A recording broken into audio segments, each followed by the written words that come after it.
Boker Tov, Good Yontif. It's good to see everyone.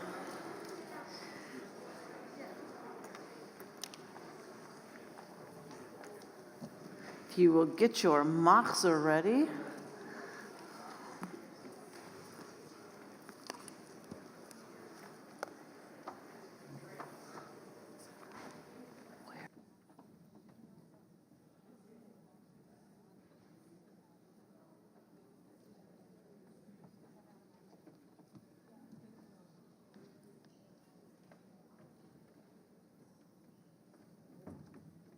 Let's turn to page 140. Let's welcome each other, ourselves, into sacred space with the words that the rabbis give us.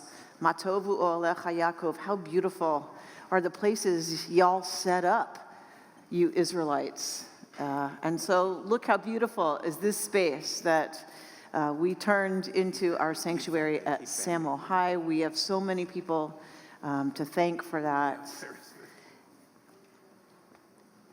And y'all look amazing. Look at y'all. It's so good. So if you can just come in and find a seat, find a place, introduce yourselves to the people next to you. If you don't know who's sitting next to you, say hi. Marty Mock, everything okay? Okay.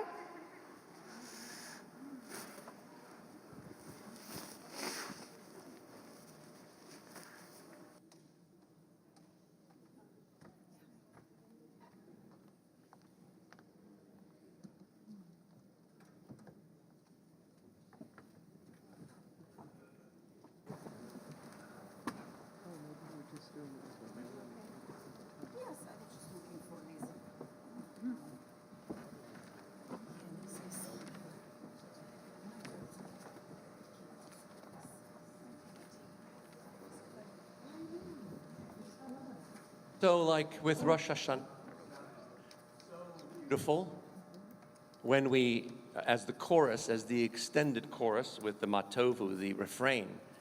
So I ask you once again to join in with us because it does repeat itself purposely for the community to feel the Ohel Moed, the tent of meeting, which this is for us, our mikdash, our sanctuary. So I hope to hear you throughout the piece as it evolves.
Sing together, Ma Tovu,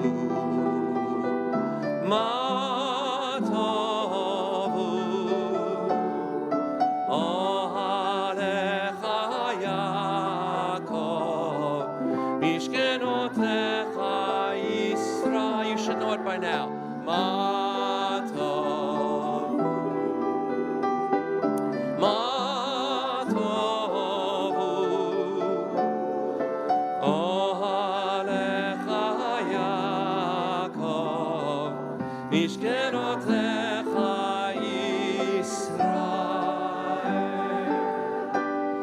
Adonai ahavti meyon beitecha מקום משכן כבודך, משכן כבודך, ואני אשתחווה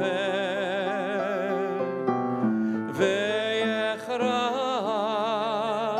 אברך לפני אדוני. Oh, see, please sing with me. You sound beautiful.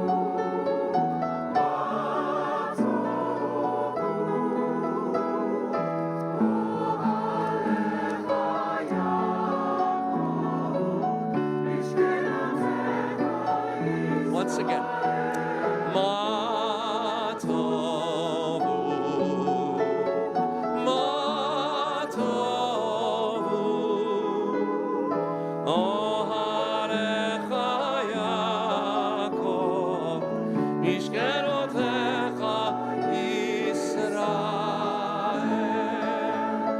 ואני תפילתי לך, אדוני את רצון, אלוהים ברוב חסדך, אלוהים ברוב חסדך, ענני באמת אישך.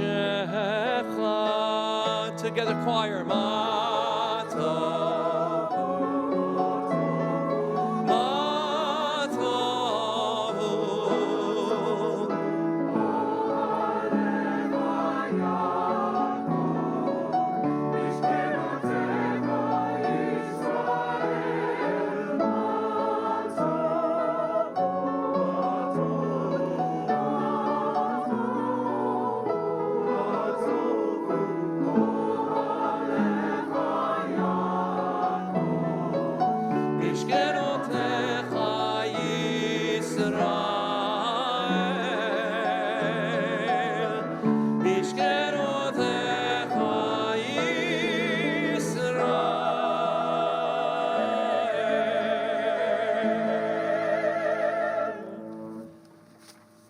Yasher Koach.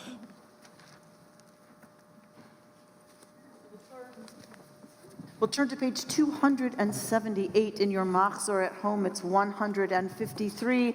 This is the opportunity for us to really understand what we're doing here. We all are getting here as individuals. Some of us have never been here before. Some of us are just relieved to have found parking and getting here. It's all good. You're here. Why are we here? We are here to be a kehillah. We are here to be a congregation. We are here to be a community ready for the holiest day of our year and engaging in all the amazing stuff we do together to honor and observe that. So 278, the rabbis give us this official moment of coming together as a kehillah. We stand as we are able. We declare why we're here. Baruchu et Adonai HaMevorach. Bless y'all. Who? Adonai HaMevorach.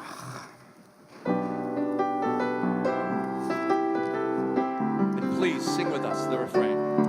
Yailai, yailalai, Yailalai, lalai, yailalai, yailalai, lalai.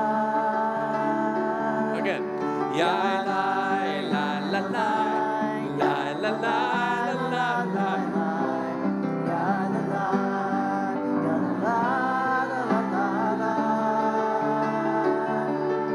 Baruchu et Adonai HaMevorach.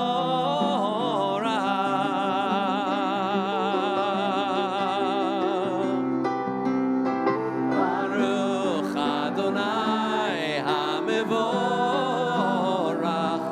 leolam leolam vaed. HaMevorach HaMevorach HaMevorach leolam vaed. Yailai, yailai, yailai, la la la la, yailai, la la la, la la la la. HaMevorach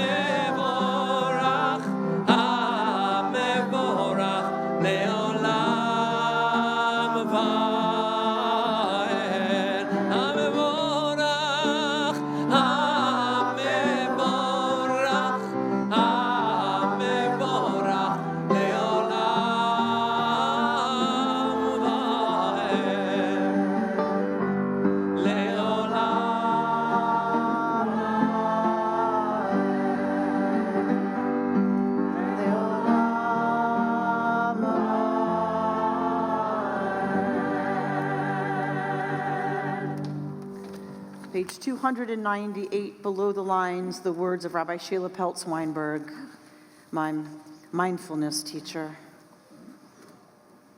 On the words, La'aseh chasto, the maker everlasting, every day creation is renewed. Wake up and see unfolding in the spreading light of dawn, the world and all it contains, coming into being new, fresh, filled with divine goodness and love. Every day, creation is renewed. Reflected in the great lights, we see a new day, one precious day, eternity. So we come to the words of the Shema.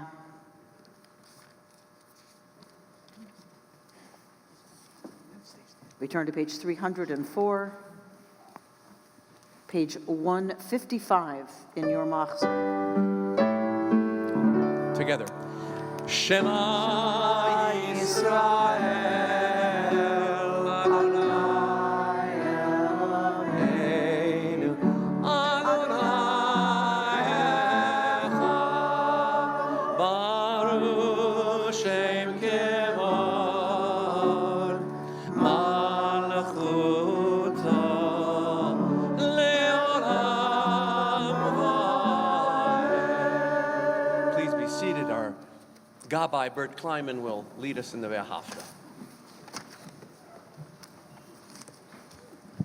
ואהבת את אדוני אלוהיך בכל לבבך ובכל נפשך ובכל מאודיך, והיו הדברים האלה אשר אנוכי מצווך היום על לבביך. ושיננתם לבניך ודיברת בהם בשבתך בביתך ובלכתך בדרך ובשוכבך ובקומך וקשרתם להיות על ידיך והיו לטוטפות בין עיניך וכתבתם על מזוזות ביתך ובשעריך. Yasher Koach.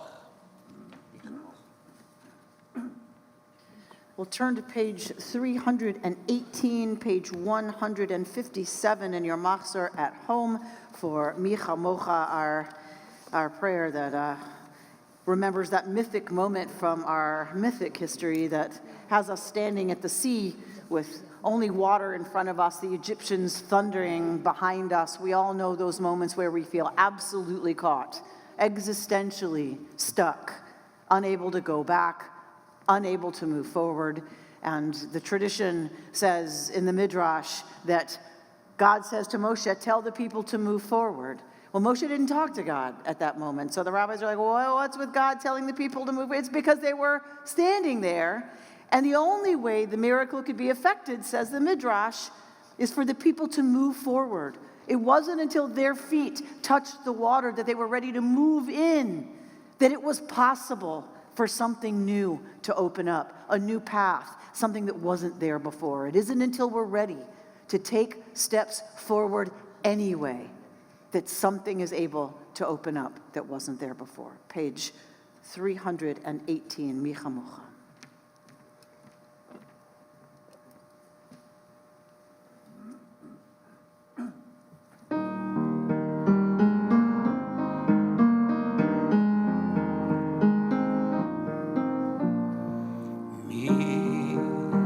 כמוך באלים אדוני מי כמוך נהדר בקודש נורא תהילות עושה פלא נורא תהילות עושה פלא Say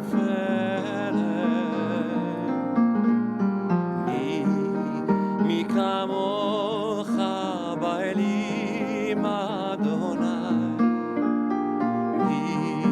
mi kamocha nedar ba'kodesh nora tehilot osei fele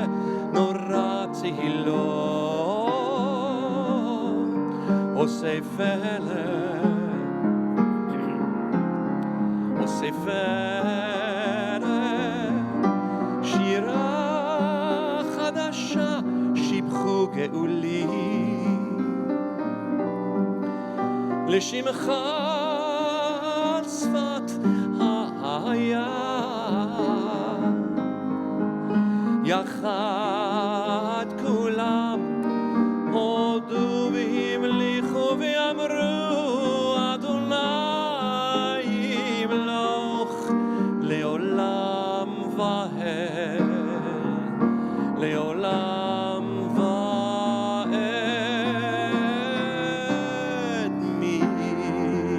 מי כמוך באלים אדוני, מי כמוך נעדר בקודש, נורא תהילות עושה פלא, נורא תהילות עושה פלא, עושה פלא.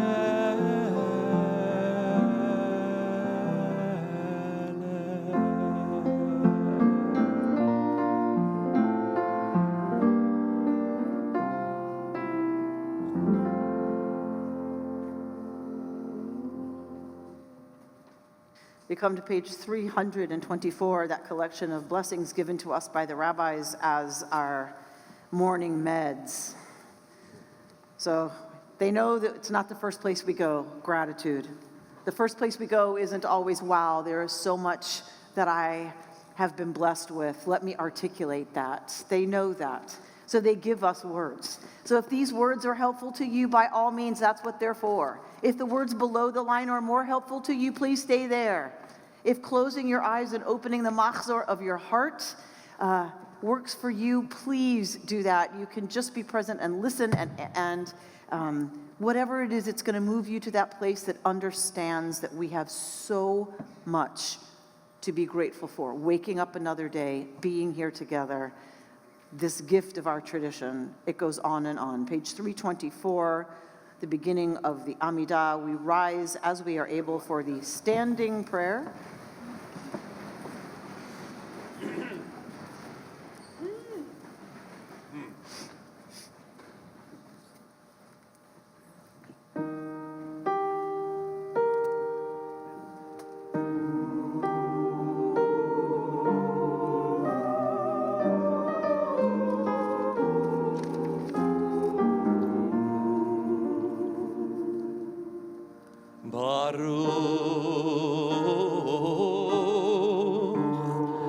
אתה אדוני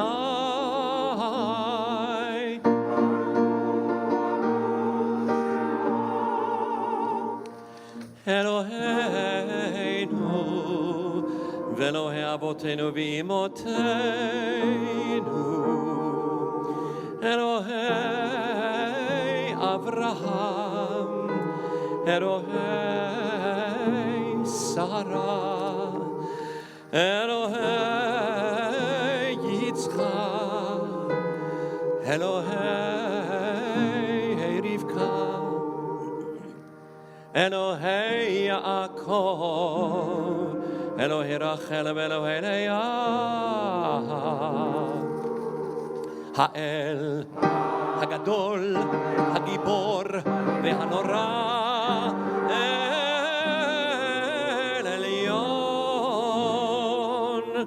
גומל חסדים טובים וקונה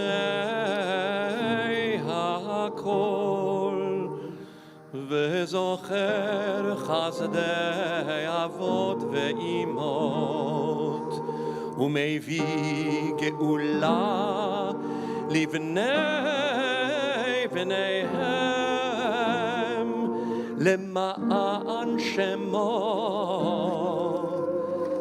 באהבה.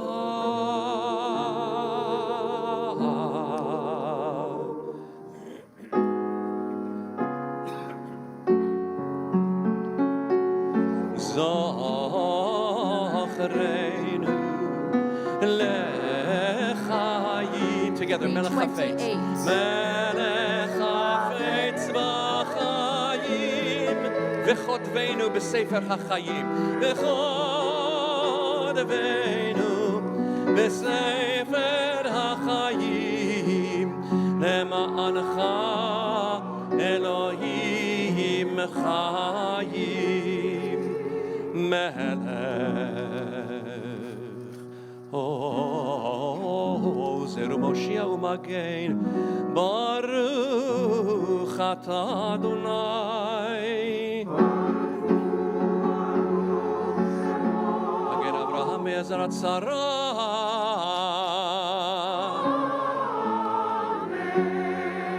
אתה גיבור לעולם אדוני, רב להושיע. Together, מכלכל חיים בחסד, בחיי כל חי ורחמים רבים, סומך נופלים ורופאים, ומתיר אסורים,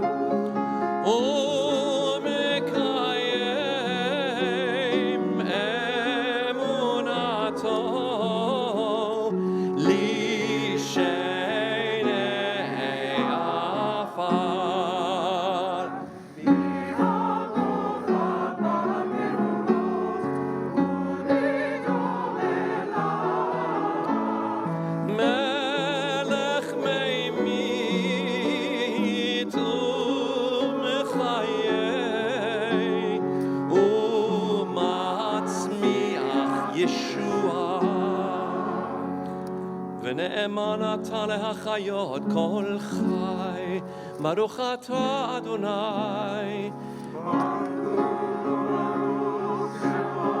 מחיי כל החי.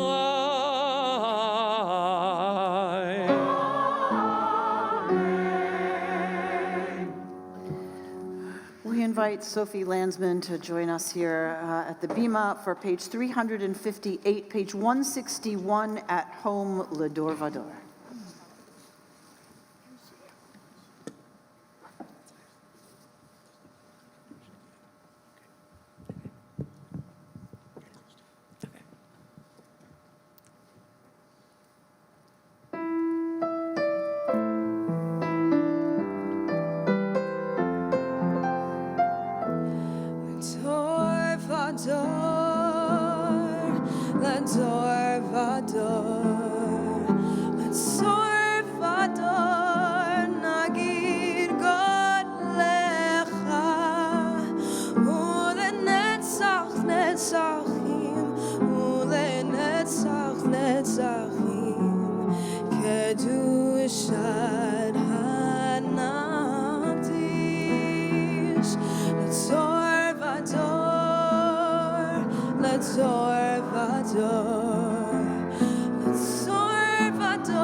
Barnum, ata Adonai.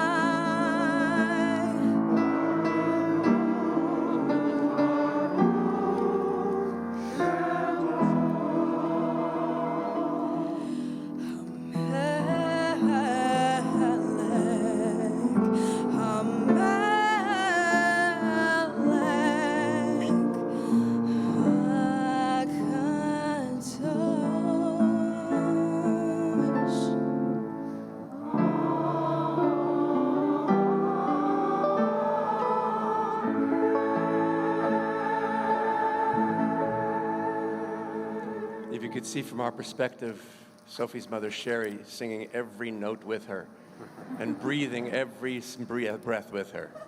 Yasher koach, yasher koach. So we'll take some time to finish the Amidah silently, and again, using the words. The rabbis give us the words below the line of contemporary thinkers and poets. And when you have finished your own private prayer, whatever form that takes, you may be seated. Susan Greenberg-Norman and Galina Barskaya will move us through the silent Amidah.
Susan and Galina.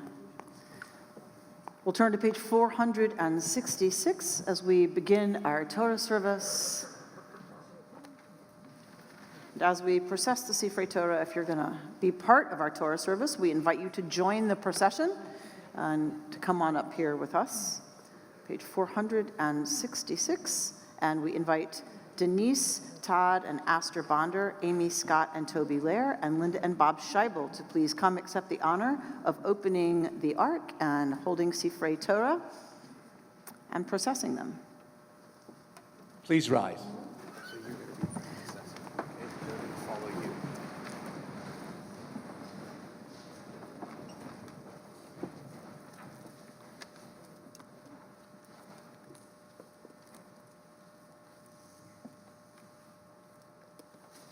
Vayehi b'neso Aaron vayomer Moshe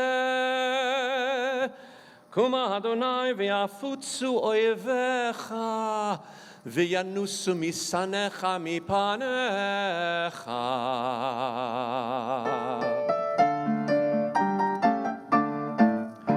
ציון תצא תורה ודבר עלי מירושלים.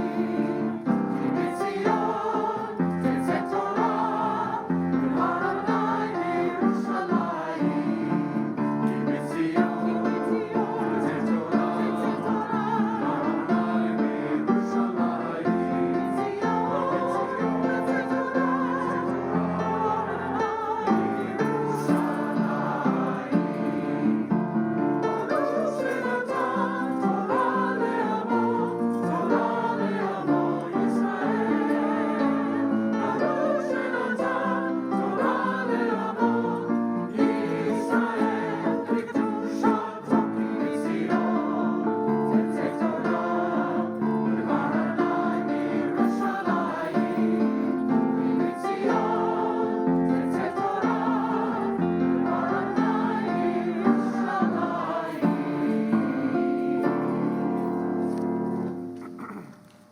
Page 468, we continue that ruach, that spirit, that kavanah, that intention with Adonai, Adonai, the 13 attributes of God. And you can read below the line a little bit about a midrash on page 467 if you wish. Always look below the line in this machzor. You have treasures of information and knowledge. Adonai, Adonai.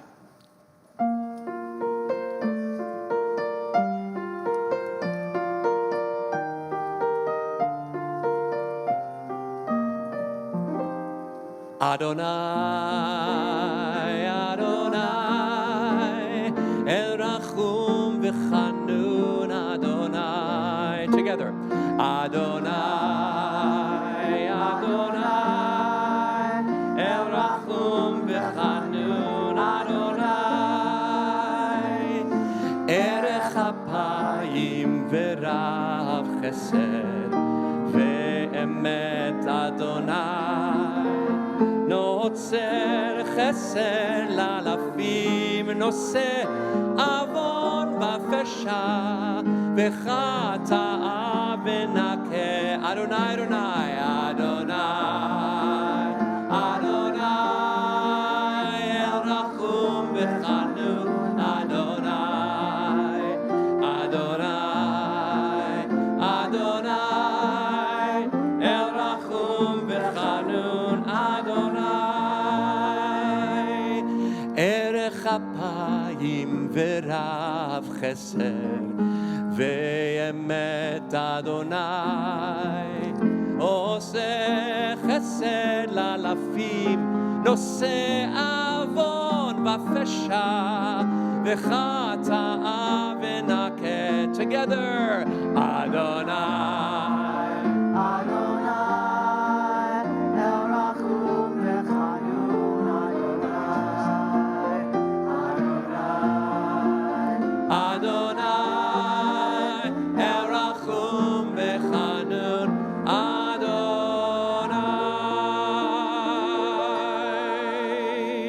Page 470.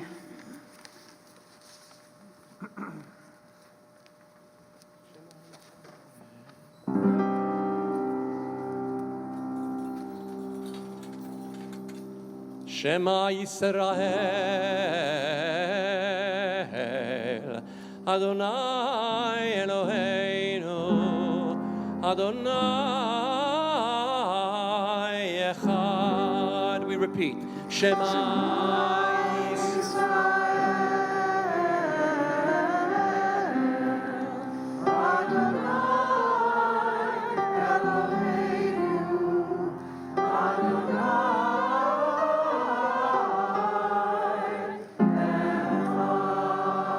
Echad Eloheinu, Gadol Adoneinu, Kadosh v'nora Shemo. Together, Echad Eloheinu, Gadol Adoneinu, Kadosh v'nora Nasi uneromem Hashemo yachadav. As the Torah comes to you, you can greet the Torah and kiss.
Shlosha devarim, shlosha devarim, shlosha devarim, haolam omer.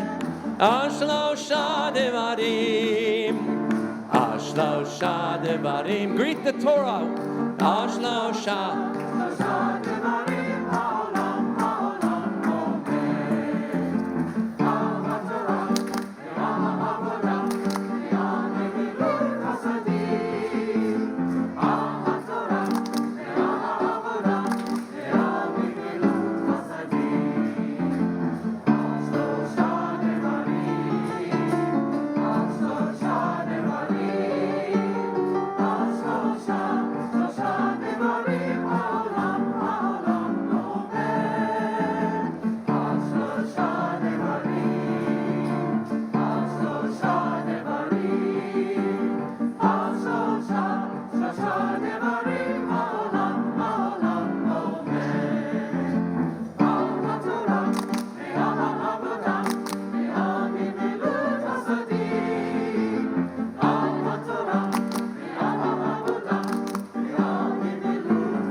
As the Torah passes you, please join the procession if you are involved in the Torah service. If you have an aliyah, if you are lifting and dressing the Torah.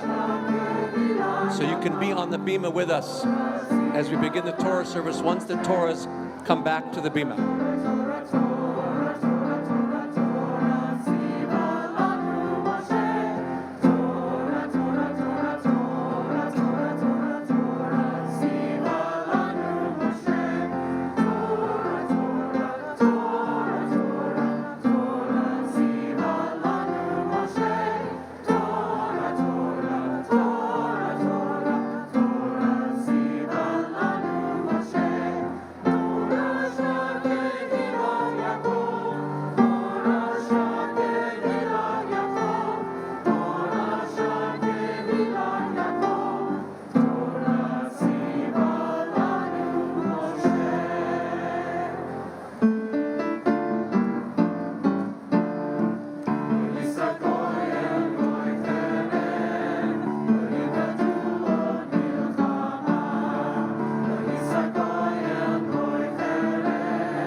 You may be seated.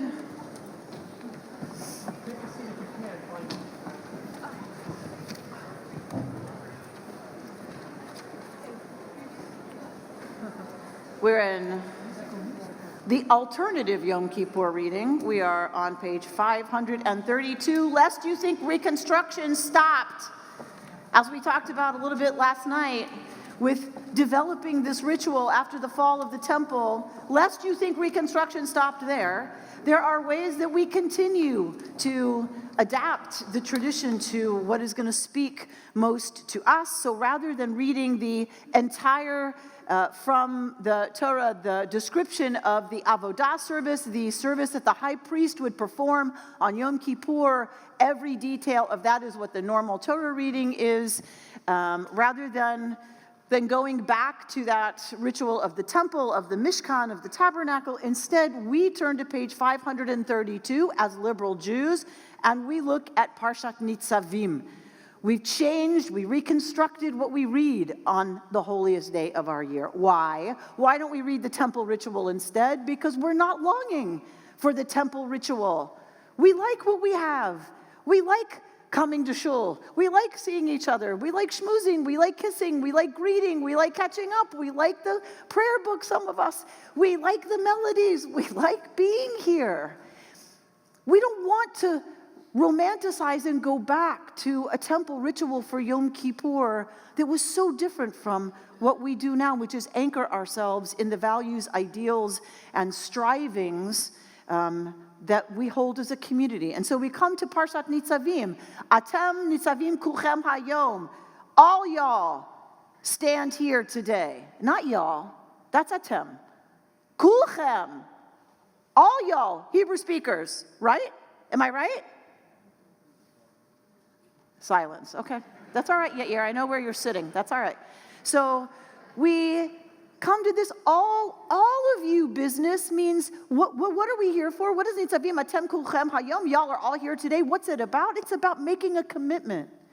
This was the covenanting ceremony, where we as a people made a commitment to live by certain values and ideals, to design a society based on those ideals and those values and those ethics, and a code of law that went with that. Obviously, we have new understandings about law. Some are timeless, as long as you're living in human society.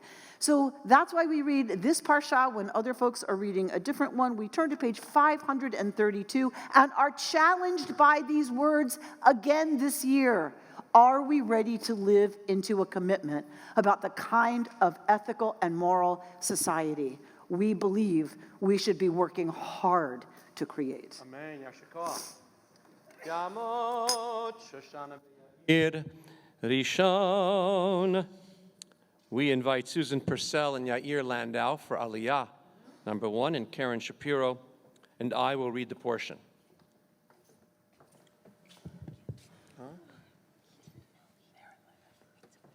And Aaron Landau, the anchor.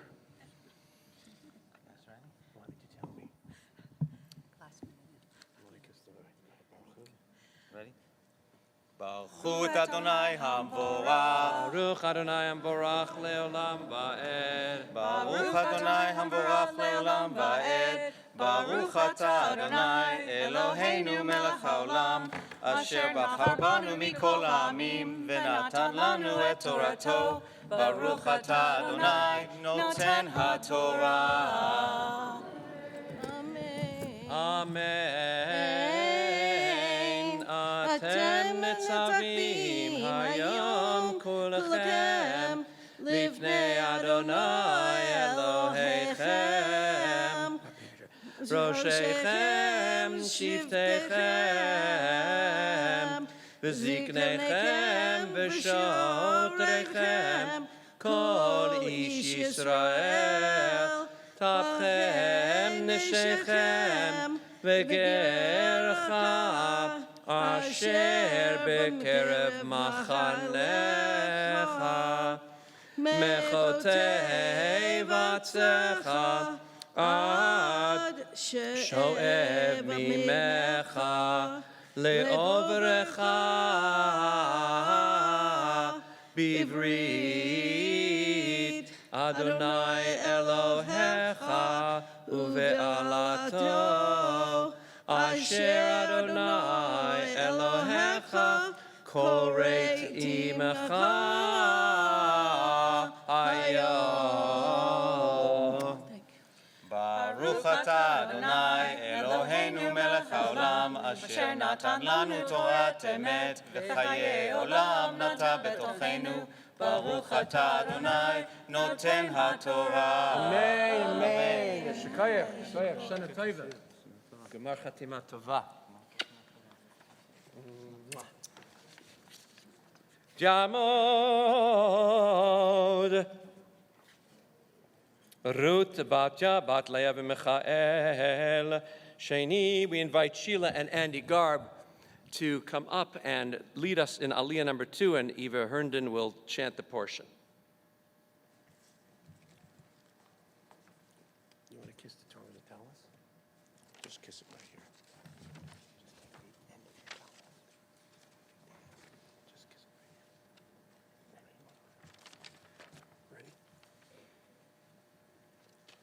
Baruch Hu et Adonai Hamborach. Baruch Adonai Hamborach le'olam va'ed. Baruch Adonai Hamborach le'olam va'ed. Baruch atah Adonai Eloheinu melech haolam, asher kerbanu lavodato, v'natan lanu et Torato. Baruch atah Adonai noten haTorah. Amen, amen. Lema'an hakim otecha, hayom lo le'am. V'chu yelecha le'avotekim, le'avrecha litzchak ule'akov. V'lo itchem, levadchem, Anochi kuret et haberit hazot, ve'et ha'elah hazot. Ki et asher yeshno po, imanu umet hayom, lifnei Adonai Eloheinu. Ve'et asher eineinu po imanu hayom. Yasher koach, yasher koach. Yasher koach. That was beautiful, sweetheart. Baruch atah Adonai Eloheinu melech haolam, asher natan lanu Torah emet, v'chai olam natat b'tocheinu. Baruch atah Adonai noten haTorah.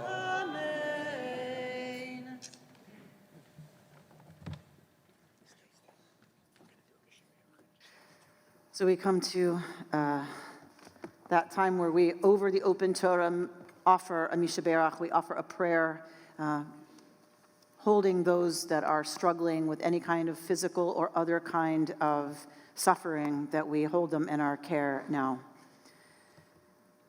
Mishaberach Avatinu Avraham Yitzchak v'Yaakov v'imotenu Sarah Rivka Rachel v'Leah. May the Holy One of Blessing, who blessed our forefathers and our foremothers, may that same source of courage, hope, strength, humor, patience, and light be with those from among us who are ill or are recovering from brokenness of any kind, who we name now. Susie Cameron. Jane Heyman. Taylor Rubin.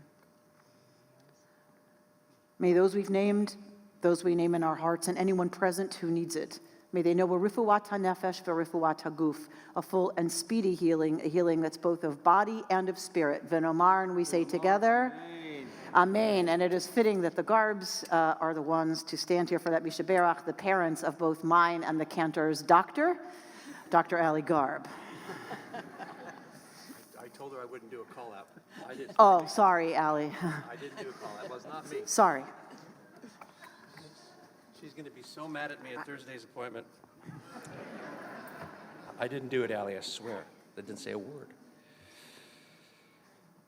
Yamod Chaim Er Yosef Ben Uriel B'Sara Shlishi. We invite Stephanie Curley-Schwartz and the Schwartz clan, Michael Schwartz, Luke Schwartz, and Kate Glassman, in addition to the Schwartz clan.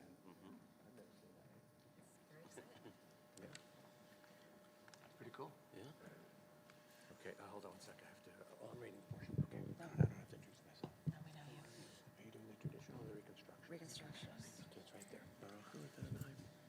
Baruch Hu et Adonai Hamvorah. Baruch Adonai Hamvorach le'olam va'ed. Baruch atah Adonai Eloheinu melech haolam, asher kerbanu la'avodato, v'natan lanu et Torato. Baruch atah Adonai noten haTorah. Amen. Ki atem yedatem et asher yashavnu be'eretz Mitzrayim ve'et asher avarnu בקרב הגויים אשר עברתם, ותראו את שיקוציהם, את גילוליהם, עץ ואבן, כסף וזהב, אשר עמהם, פן יש בכם איש או אישה, או משפחה או שבט, אשר לבבו פונה היום מעם אדוני אלוהינו ללכת לעבוד את אלוהי הגויים ההם, פן יש בכם שורש פורה ראש ולענה. Baruch atah Adonai Eloheinu melech haolam, asher natan lanu Torat emet, v'chayei olam nata betohenu. Baruch atah Adonai noten haTorah. Amen, amen, Yahamod, Hagbag Lila. We invite Alyssa Ziman, Gary Winehouse, Michaela, Caden, and Connor Winehouse to lift and dress our first Torah as we bring our second Torah, which contains the maftir for this Yom Kippur morning. And I ask you all to please rise. It's very heavy, Gary. Caden's going to do it. Caden, it's really heavy on the right side. As you can see, we're at the very end. Okay, so push on. וזאת התורה אשר שם משה לבני בני ישראל על פי אדוני ביד משה.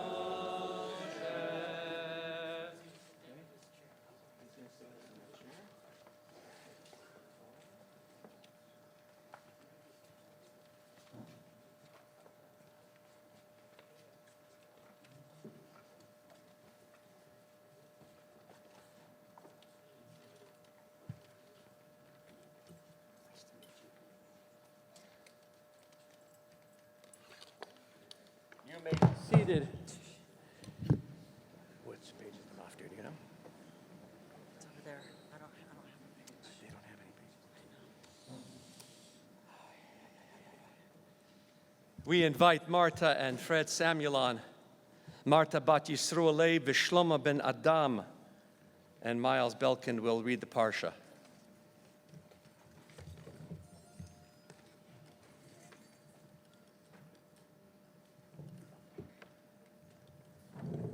Okay, so where is the yod? I need the yod.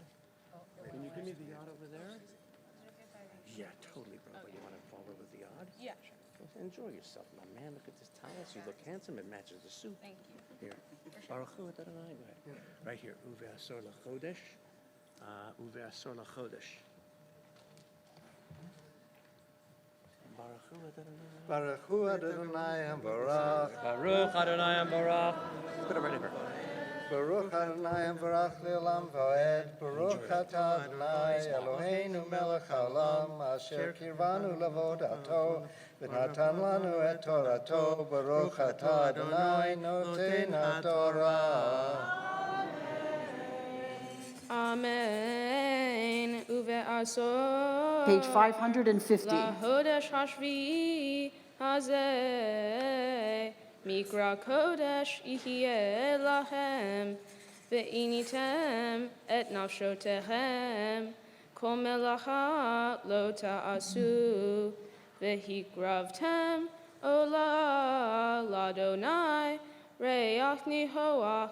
Par ben bakar, echad ayel echad, kevasim ben shnei shiva temimim yihiyu lachem umin chatam solet belula veniskechem shelosha esronim lepar Shnei Esronim La'ayel ha'echad Isaron, Isaron, lekeves ha'echad,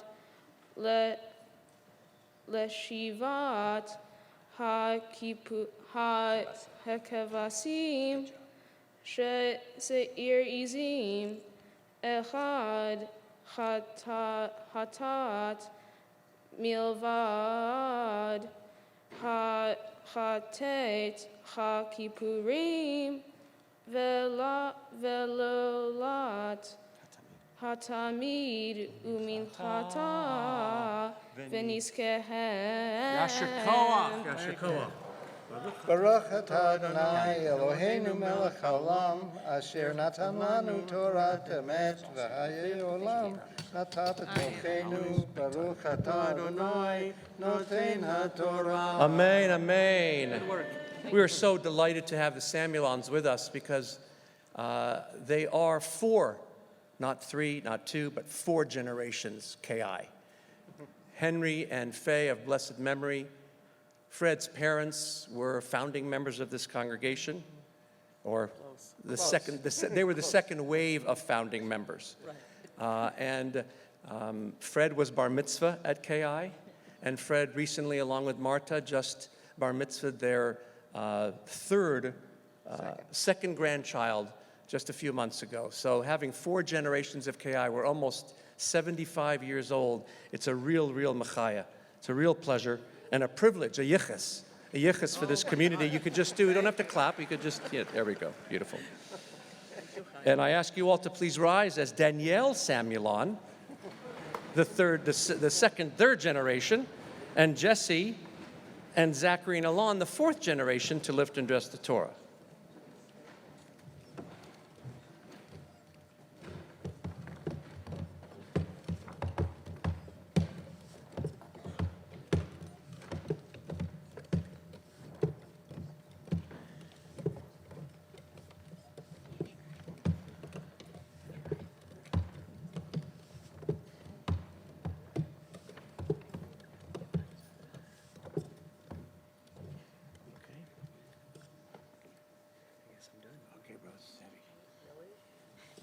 Vezot HaTorah Asher Sham Moshe Livnei Bnei Yisrael Al Pi Adonai Yad.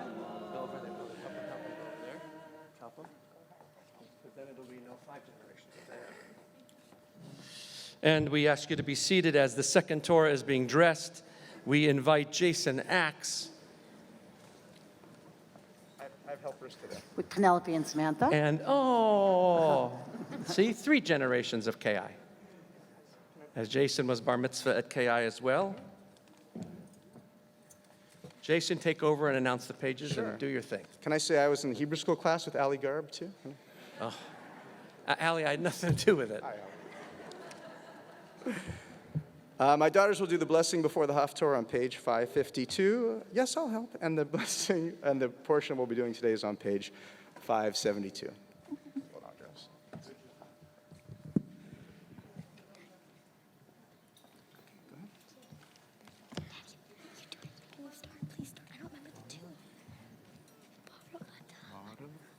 Baruch atah Adonai Eloheinu melech haolam asher bahar binrim tovim baratza v'divrehem hanemarim be'emet.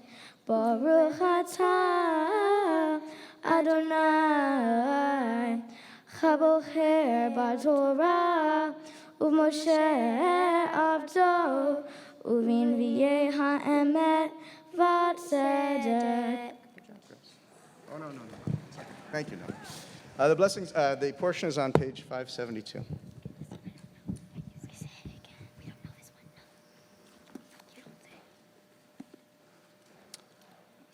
Halo zeh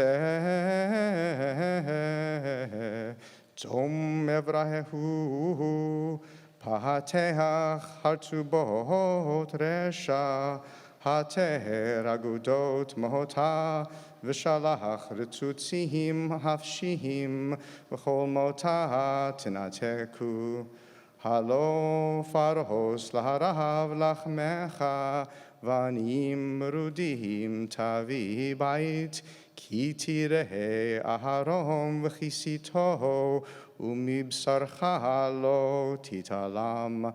Az yibaka kahashachar orecha, varuchatacha mehar tihitzmach, v'halach lefanecha tzidkecha, kevod Adonai yasfecha. The blessing after the Haftorah is on page 576. Next time. Baruch atah Adonai Eloheinu melech haolam, tzur kol haolamim, tzadik b'chol hadorot, ha'el ha'ne'eman, ha'omer v'oseh, hamdaber umkayim, shekol devarav emet v'tzedek. Ne'eman atahu Adonai Eloheinu, v'ne'emanim devarecha, v'davar echad midvarecha, chol lo yoshuv rekam, ki el melech ne'eman v'rachaman atah, Baruch atah Adonai, ha'el ha'ne'eman b'chol devarav.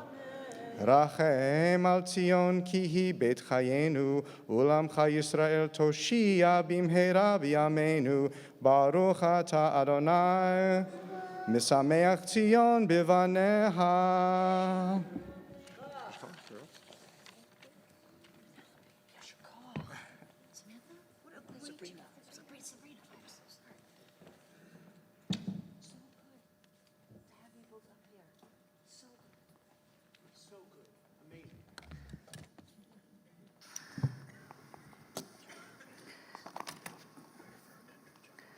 We'll turn to page 580 and invite Chuck and Jan Davis to open the ark. No, to read what he just told me, the prayer for our country.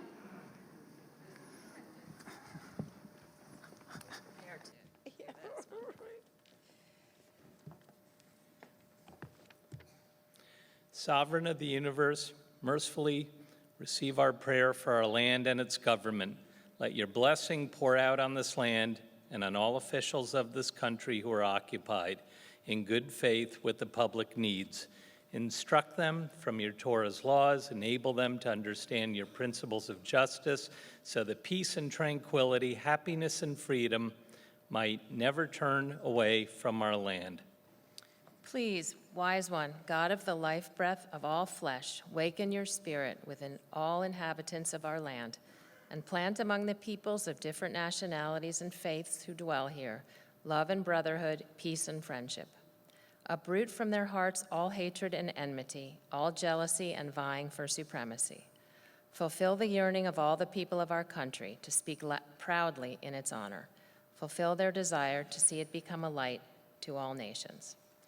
Therefore, may it be your will that our land should be a blessing to all inhabitants of the globe, cause friendship and freedom to dwell among all peoples, and soon fulfill the vision of your prophet. Nation shall not lift up sword against nation. Let them learn no longer ways of war. And let us say, Amen.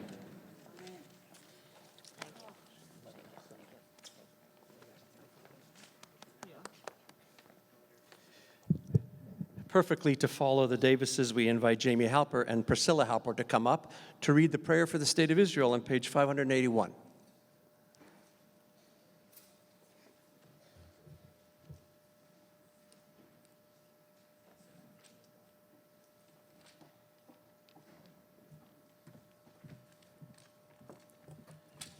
You think you could just shmuff?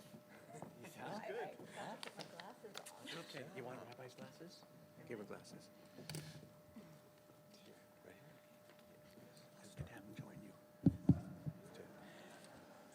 Would you join me, please? Us. Rock and champion of Israel, please bless the state of Israel, first fruit of the flourishing of our redemption. Guard it in the abundance of your love. Spread over it the shelter of your peace. Set forth your light and truth to those who lead and judge it, and to those who hold elective office. Establish in them, through your presence, wise counsel, that they may walk in the way of your justice, freedom, and integrity. Strengthen the hands of those who guard our holy land. Let them inherit salvation and life, and give peace to the land, and perpetual joy to its inhabitants. Appoint for a blessing all our kindred of the house of Israel in all the lands of their dispersion. Plant in their hearts a love of Zion, and for all our people everywhere, may God be with them, and may they have the opportunity to go up to the land. Cause your Spirit's influence to emanate upon all dwellers of our holy land.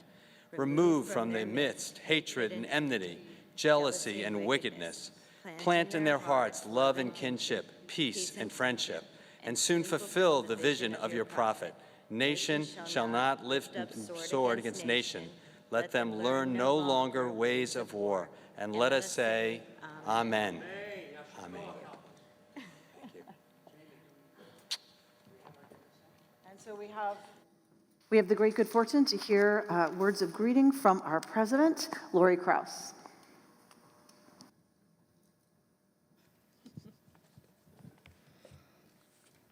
Shana Tova, it's wonderful to see you all again this morning. The Jewish Federation of Los Angeles recently completed a survey of the Los Angeles Jewish community. It revealed that more than 75% of Jewish adults participate Jewishly in some way, but only 25% of Jewish adults are members of synagogues. Why do I mention this? Because these statistics remind us that synagogue membership for engaged Jews is not a given, it is a choice. Despite these statistics, Kehilat Israel is thriving and our membership is growing. KI offers members access to a variety of Jewish experience: educational, ritual, spiritual, and social. But still, we live in a city with many Jewish options and many Jewish resources. And as the Federation study shows, synagogue membership is not required to act and live Jewishly. So then, why KI? Why have we all chosen to be here this morning? Why are we choosing to experience our Judaism in an organized Jewish community? In your membership packet this year, we asked you what was meaningful to you about being a member of KI. Your responses included the full spectrum of what KI has to offer, with a special emphasis on our clergy and the inspiration and the support that they provide us in good times and bad. But as in the past, when we've asked this same question, the predominant response was that membership in KI creates a feeling of belonging to a non-judgmental Jewish community, to a community of friends, to a community of good humans, to the Jewish people. I feel the same way. I feel most connected to my authentic self when I'm engaged with a Jewish community. Doing it together adds to the richness and the meaning of the experience. Just this morning, when I was reading Below the Line, I came upon this quote from Rabbi Mordechai Kaplan, which says the same thing. When we worship in public, we know that our life is part of a larger life, a wave of an ocean of being.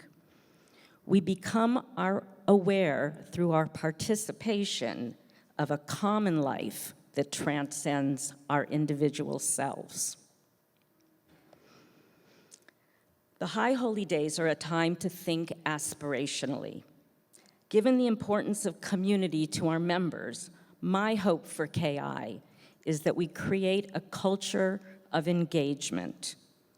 I dream about every member having a place in our community where they feel connected, where they know that they will greet at least one person with whom they have fostered a relationship by being involved.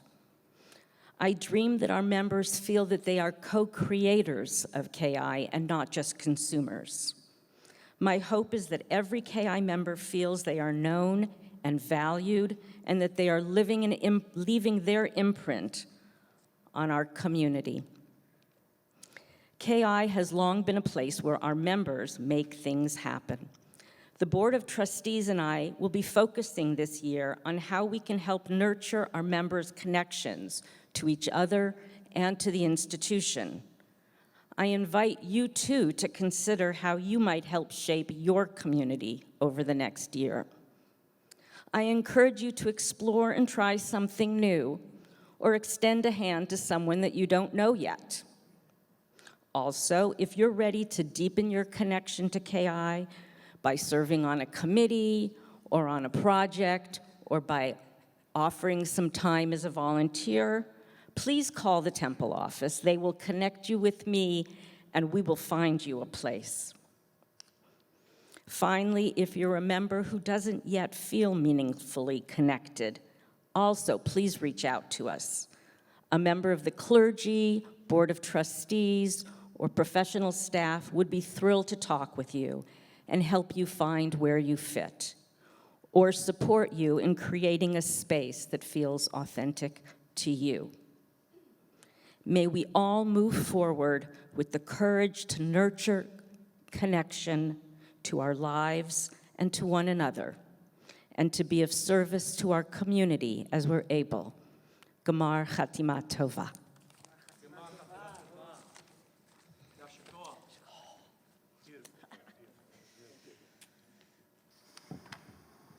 Our president will be leaving us at some point to address the sanctuary service. So we wish her well over there.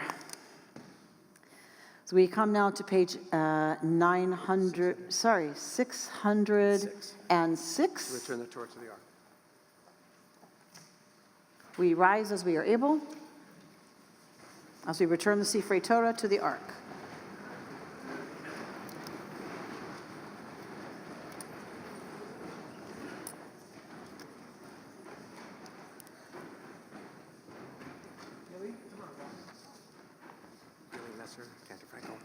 Oh.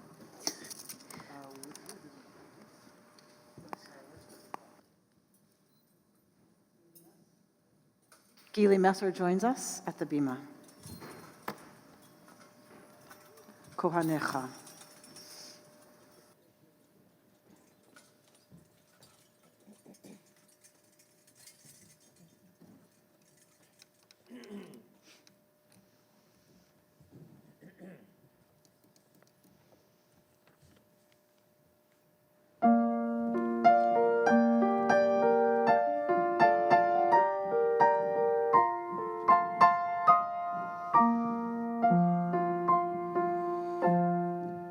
Kohanecha yilbishu tzedek v'chasidecha yiraneinu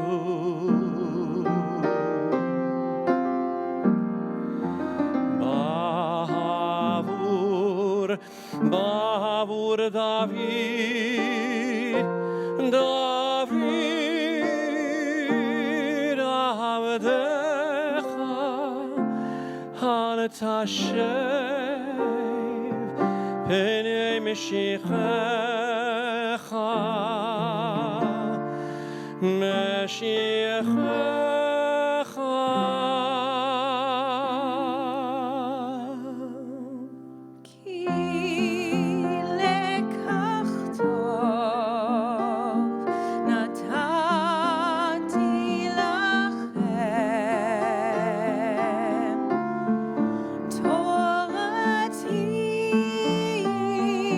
Al tazovu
Shalom.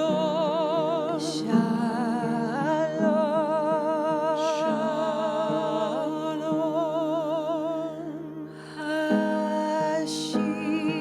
Hashivenu Adonai 606. Elecha venashuva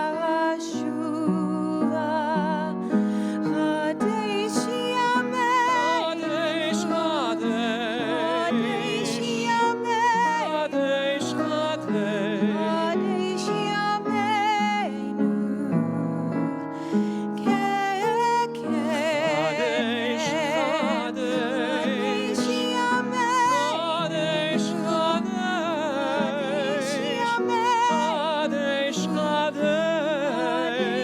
yameinu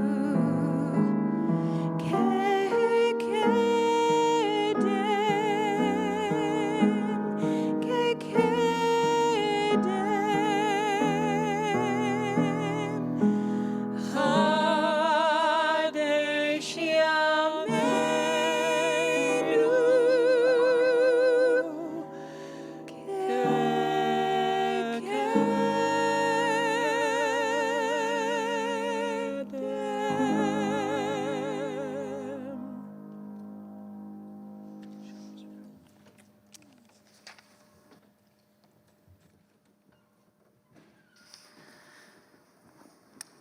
We come to Unatane Tokef. We ask Mary, Richard, and Giselle Janot to accept the honor of opening the Ark for Unatane Tokef and Berosh Hashanah, the key pieces of liturgy for this time of year, for these high holy days.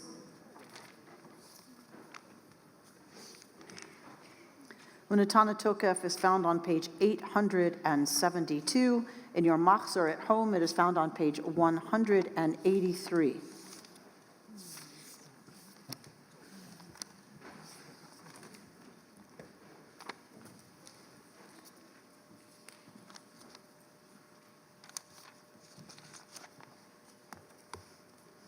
And again, our Unatane Tokef, the melody, the music that we are so familiar with is ours. It was composed by Cantor Uri Frankel of blessed memory, Cantor Chaim's father.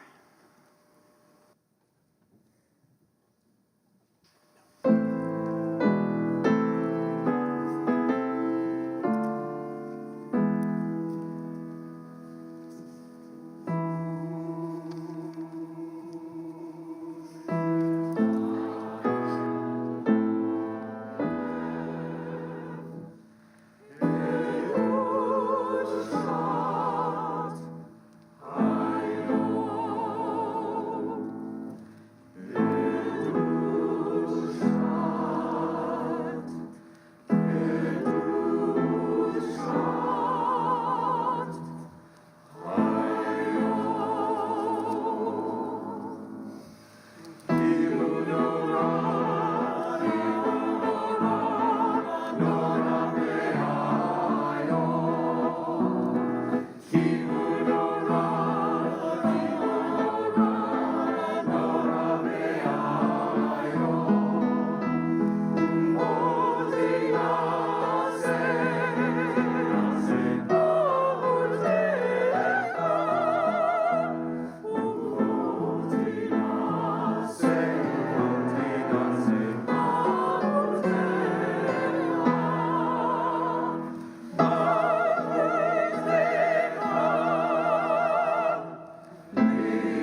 Uveshofar Gadol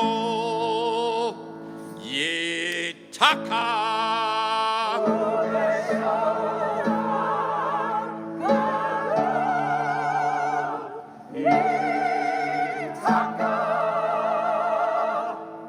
Vekol demamad vaka Yishama.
Top of 874.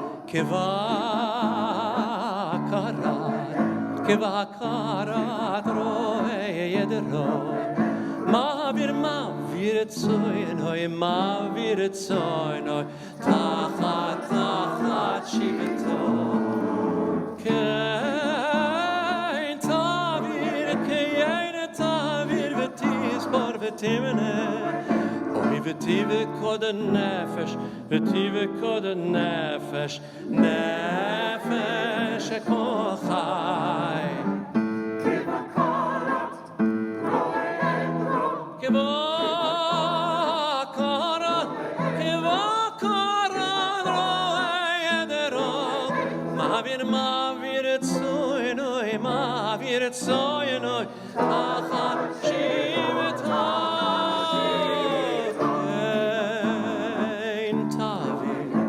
Kein tavir vetis por vetimne. Oy vetive kod nefesh, vetive kod nefesh.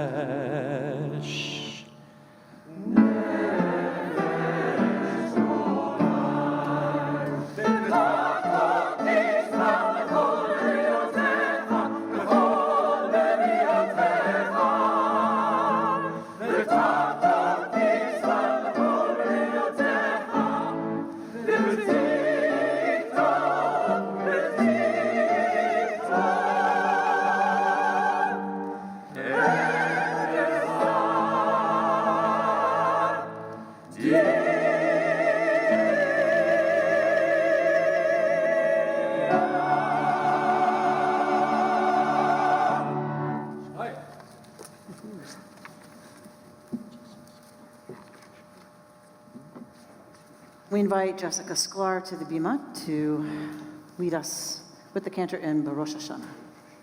874, 187 in your machzor at home.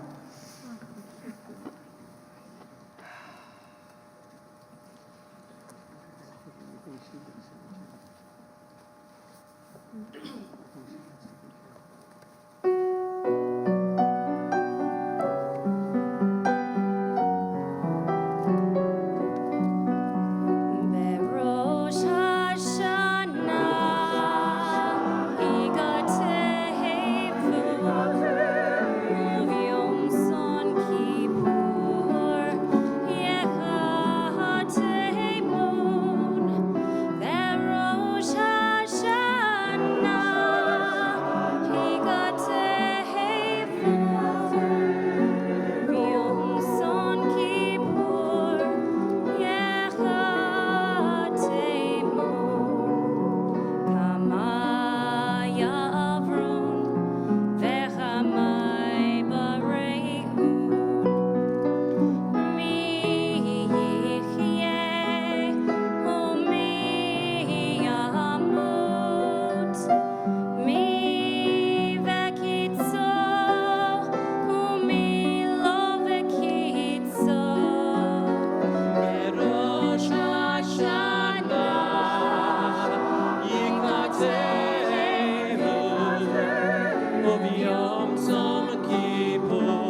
בחרב ומי בחיה מי ברעב ומי בצרה מי ברעש ומי במגפה מי בהניקה ומי בסקילה בראש השנה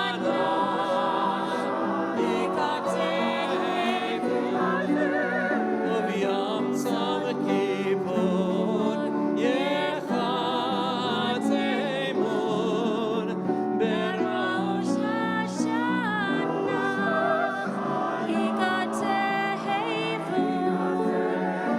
יום צום כיפור יחצמון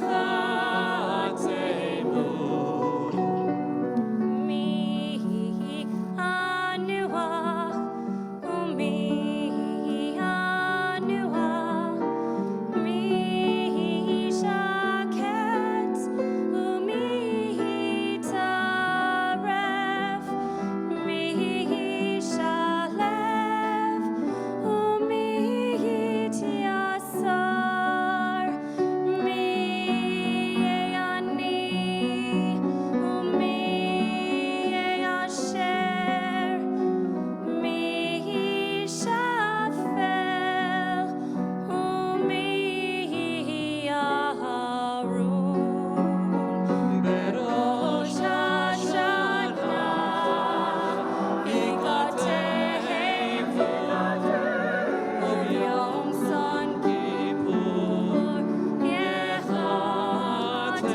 יחתמון בראש השנה יקטב וביום צום כיפור יחתמון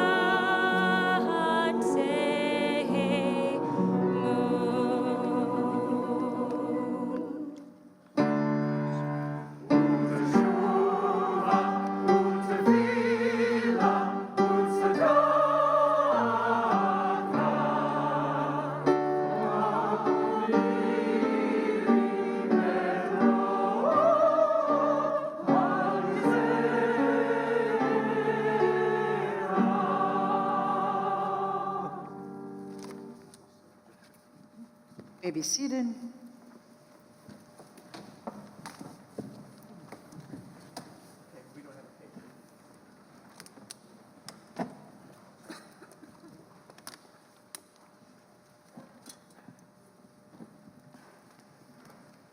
וכל מאמינים.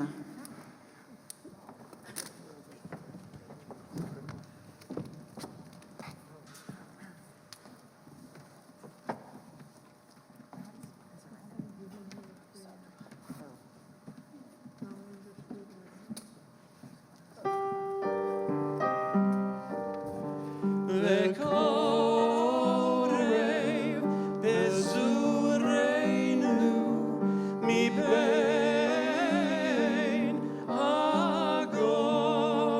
הגויים מבין הגויים ונפוצותינו כנס מירכיסי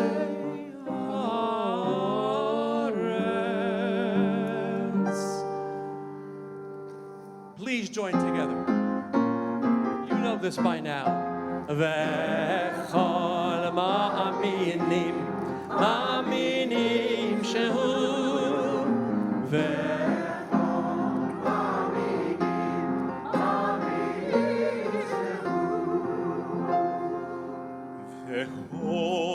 וכל מאמינים וכל מאמינים שהוא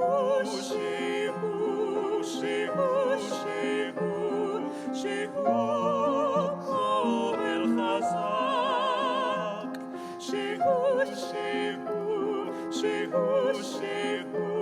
שהוא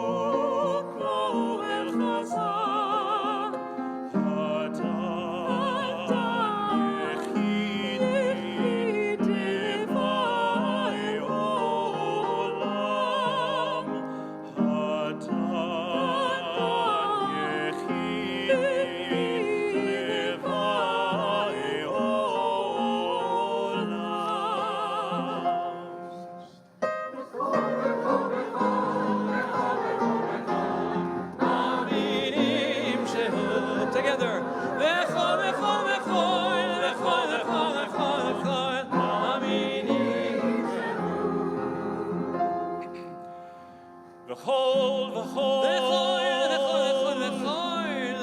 v'chol, maminim, shehu,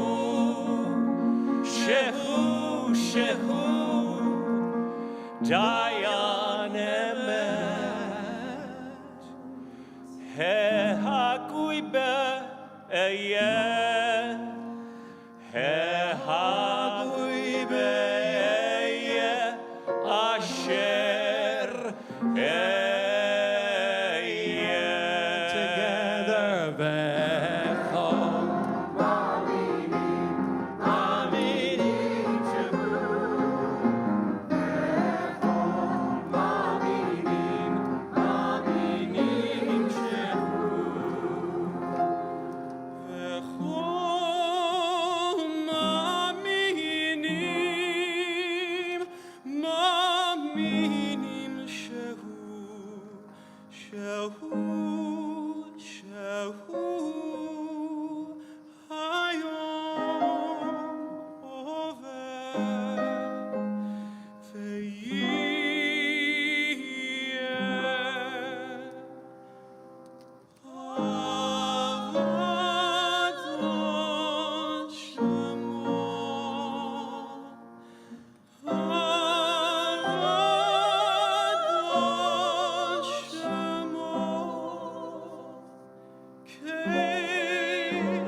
Yasher Koach, that was so beautiful, choir. And I just have to say, Gordon, who sang the last solo, I guarantee you on the planet Earth, there is not another rocket scientist singing that piece.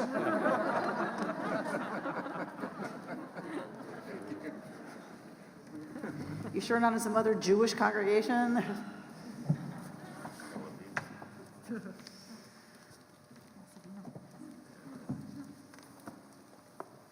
So I spoke last night a little bit about some of the metaphors that we use through the liturgy, in the machzor, in the prayer book, and that some of these work and some of these don't, and that's okay. Some of them can be reconstructed, some of them can't, that's okay. We can find ones that work for us, we can skip words that don't work for us. One of the images of this High Holy Day experience, this Yom Kippur and Rosh Hashanah is the imagery of the book of life and the book of death. That is a metaphor. It is a metaphor. It is not to be taken literally. And it's a metaphor that can be uncomfortable. It's a metaphor that may work and it may not work. Even the rabbis, a long time ago, had a tradition of understanding that we write ourselves into life or into death in life based on the choices we decide right now we really want to try to be about in the year to come. Even they were uncomfortable on some level with this metaphor. But the purpose of Yom Kippur, the purpose of wearing white, the purpose of fasting, of not anointing, of not engaging in intimate relations, stopping everything that connects us to life, has a purpose. The point, if the metaphor works for you, fine. If the practices work for you, great. If they don't, it's okay. But the point shouldn't be lost on us. Do what works for you to get where the rabbis want us to be. And that's at a place where we don't take life for granted. That's the whole point. By not eating, by not drinking, by not doing those things that connect us to living and feed and nourish the body, we start paying attention a little differently to the body. We start to understand, oh, right. We're so used to giving it what it needs, we just take it for granted. And we take it for granted that it works. Well, sometimes there are things that happen to us that remind us they don't always work so well. Some of us up here on this bima this year have really confronted what it means when your body doesn't work the way it's supposed to. But we can't rely on or wait for a health crisis to get there. And so the rabbis give us the ways to get there on Yom Kippur. This is incredibly countercultural. First of all, to acknowledge that we're finite beings is incredibly countercultural. We're going to live forever and consume forever. We're going to be young forever. It is incredibly countercultural to stop the running around and the crazy and just be just. It's hard to be present to the ultimate choices we make in our lives.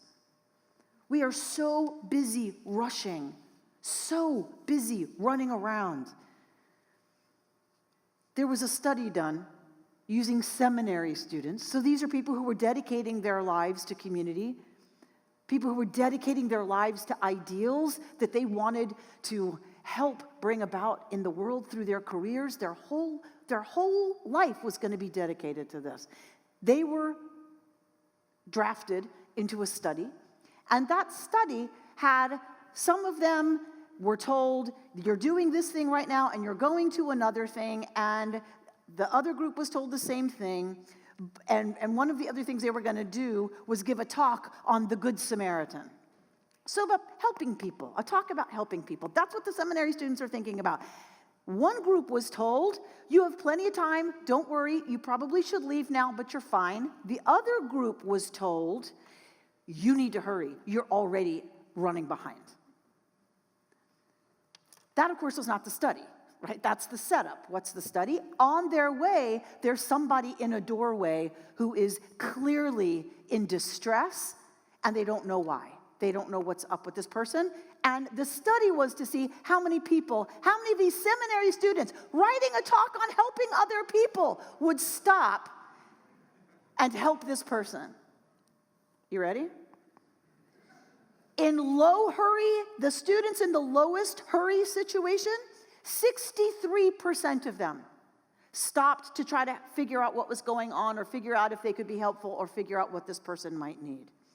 The medium hurry group, 45% of them stopped to see what was going on and see if they could be of help. The high hurry group, want to guess? 10%. 10% of seminary students about to give a talk on helping people, 10% stopped. What does that tell us? It tells us that when we're hurried, when we're feeling like we're pressed for time, we're in a rush, 90% of our wanting to help, out the window, gone. This is who we are in the world, so much less ready to help, so much less present, so much less ready to participate in what might be needed around us when we feel pressed for time. As many of you know, and I spoke about it at Rosh Hashanah, I study at the Hartman Institute every summer, and so we were learning together, as you heard, as I taught from my amazing teachers on Rosh Hashanah. And so in the off time, and everybody's chatting, and I noticed that everybody keeps referencing 4,000 weeks. And I'm like, what is this? Like, and they're all talking about it, and they all get all animated and all excited whenever they say 4,000 weeks, 4,000 weeks. So finally, I said, can somebody tell me what is up with the 4,000 weeks thing? So a bunch of my colleagues had read a book by Oliver Burkeman called 4,000 Weeks. And this book is a book that had so inspired them, they gave sermons on it last year. And as we were learning, they kept referencing Burkeman's work. And so, of course, sitting in one of our sessions, I ordered it on Amazon so that it would be at my house when I got home from Hartman. And truly, it is a profound work. And it is a book written by someone who used to be in time management.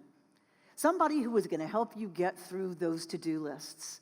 Someone who was going to help you be more productive. Someone who was going to help you make the best use of every hour of every day until his conversion to not being that. And so he wrote this book, and if you live into your 80s, you are given about 4,000 weeks to live. That's how long we live if we live into our 80s. We know, of course, that is not the case for most people, but given that that's possible life expectancy, the book is called 4,000 weeks. And I feel like that's exactly what Yom Kippur is designed to do, is exactly what Berkman does in this book. He asks us to just stop and consider 4,000 weeks. He talks about how young people today, families, everybody feels so crunched for time. That time is a resource and we have terribly little of it. Malcolm Harris, a millennial critic, says, it's now common to encounter reports, especially from younger adults, of an all-encompassing, bone-deep burnout. In a world with dishwashers, microwaves, and jet engines, time ought to feel more expansive and abundant, thanks to all the hours that are freed up, but this is nobody's actual experience. Instead, life accelerates and everyone grows more impatient. It's somehow vastly more aggravating to wait 2 minutes for the microwave than 2 hours for the oven. Do you stand over the microwave watching the timer countdown? I do. 32, 31, God, do seconds go this slowly? Like what? Only when you're watching the microwave. And this is how it feels. Like, why does 2 minutes take so long? So we become more and more stressed. We become more and more 10%ers when we feel that way, when we walk in the world that way. And there's a sense that despite all that we're doing, all of this activity, even for those who are privileged, most of us in this room, we feel like we rarely get around to doing the right things. Like that somehow always gets put off. We sense that there are important and fulfilling ways that we could be spending our time, even if we can't say exactly what they are, yet we systematically choose to do a whole bunch of other things instead. And this feeling of wrongness is only exacerbated by attempts to become more productive. We try to get through tasks in order to somehow clear the list so that we can relax in some future time. Does your list ever get cleared? Because the minute you feel like you've cleared the list, you're like, oh, right. And there's Miriam. I forgot to call Miriam, right? Miriam goes on the list. The list is never cleared. So what does that mean? There's never that time that you're going to just relax because it's all done. So we constantly live in this incredibly frenetic, get it done, get it done, get it done for some future time when we'll relax. Well, that future time never comes. Yom Kippur asks us to stop. Stop. Just be here right now and reflect on how is it we're living our lives. What is the character of our days like? What is our relationship to time?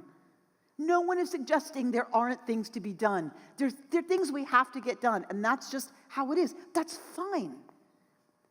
But they ask us, the rabbis, this day, to stop focusing on some future time that isn't coming. Berkman says that, okay, this can be kind of a morbid way, like the future never comes. We never have any second of any future guaranteed.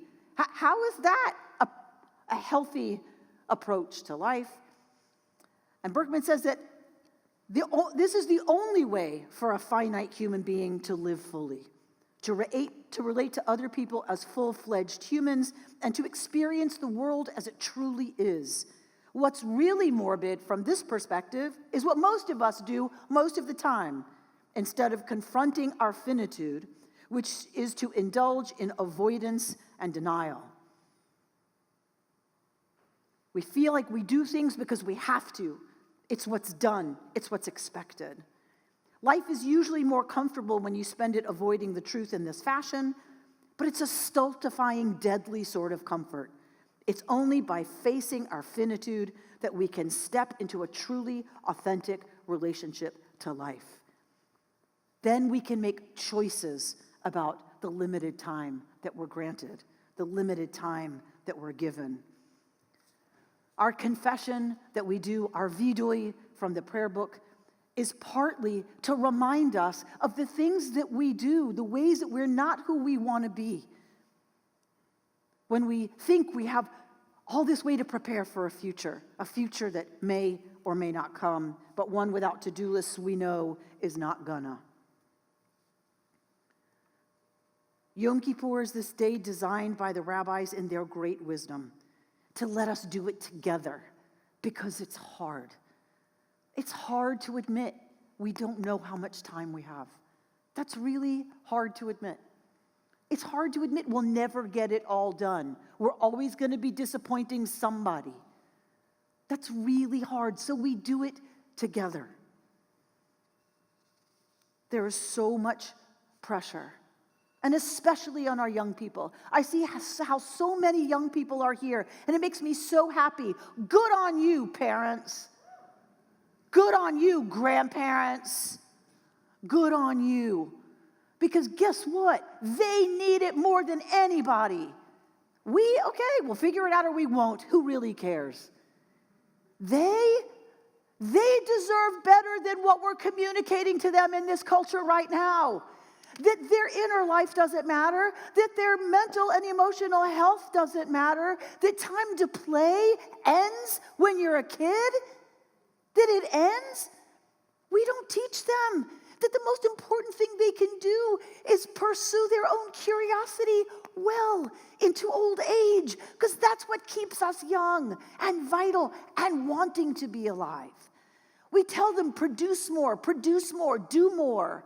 What? He's a convert from that. He's like, no, because A, it doesn't work, B, it produces miserable humans.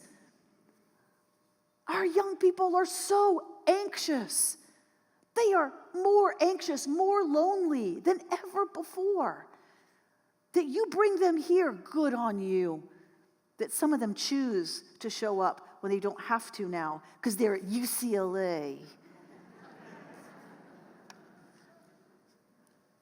Is a wonderful thing, because this is where we get a countercultural message. And this needing to produce, this needing to keep going, this needing to be on time, this needing to do more, be more, all of it, he says it has an especially striking effect on the experience of everyday annoyances. on my response to traffic jams and airport security lines, babies who won't sleep past 5 a.m., and dishwashers that I apparently must empty again tonight, even though I think you'll find I did so yesterday. I'm embarrassed to admit what an outsized negative effect such minor frustrations have had on my happiness over the years. It's true, and it's getting increasingly true. He says, it can seem, if you take this perspective, if you look at 4,000 weeks, if you do the work that Yom Kippur, the very difficult work Yom Kippur asks us to do, if you turn your attention instead to the fact that you're in a position to have an irritating experience in the first place, matters are liable to look very different indeed. All at once, it can seem amazing to be there at all, having any experience, in a way that's overwhelmingly more important than the fact that the experience happens to be an annoying one. When we can get it that we are so blessed, all the things that had to happen in the cosmos for each and every one of you to be sitting there, for us to be up here, all the things that had to happen, that is an incredible blessing and miracle, and oh my gosh. Then the microwave, is it so irritating? You have a microwave. Look at that. That's pretty fast, 2 minutes. To heat a whole meal? Amazing. It shifts our perspective.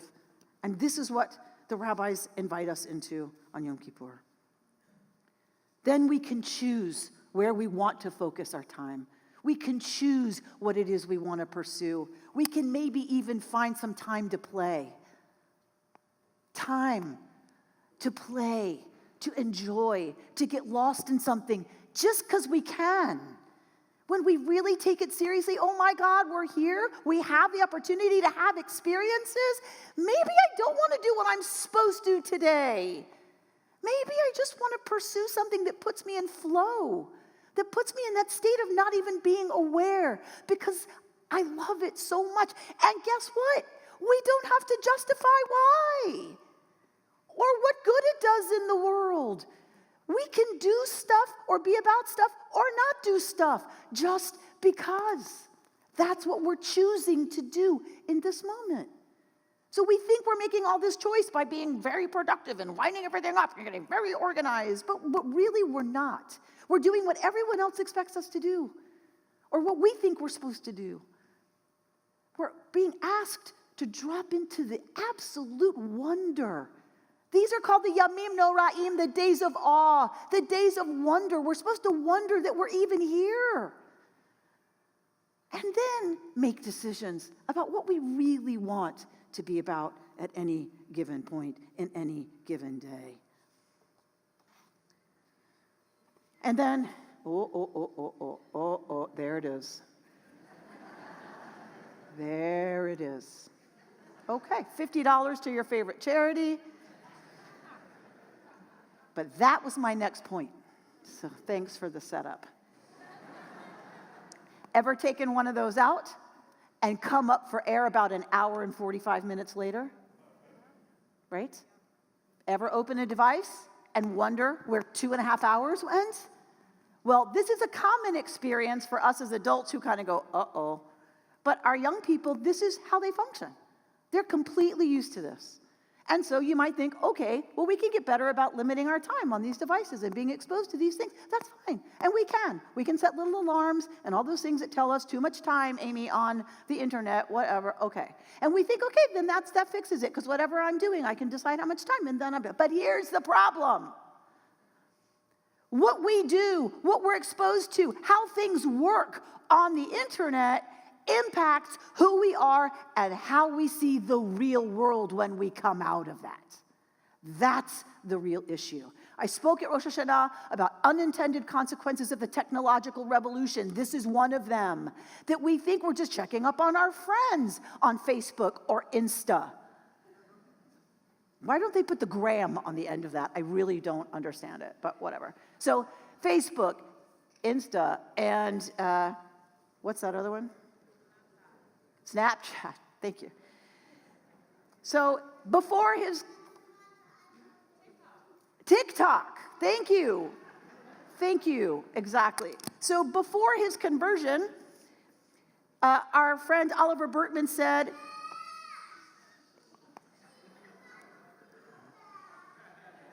preach. It was impossible to drink from Twitter's fire hose of anger and suffering of news and opinions selected for my perusal precisely because they weren't the norm, which was what made them especially compelling, without starting to approach the rest of life as if they were the norm, which meant being constantly braced for confrontation or disaster or harboring a nebulous sense of foreboding. It's been obvious for some time, of course, now that all of this constitutes a political emergency. It is impossible for us to look at things that, and we know because it got out, people, the secret got out, that the algorithm, what is it called? The algorithm is designed to outrage you. And the more outraged you might be by something, that's exactly what gets pushed to you next.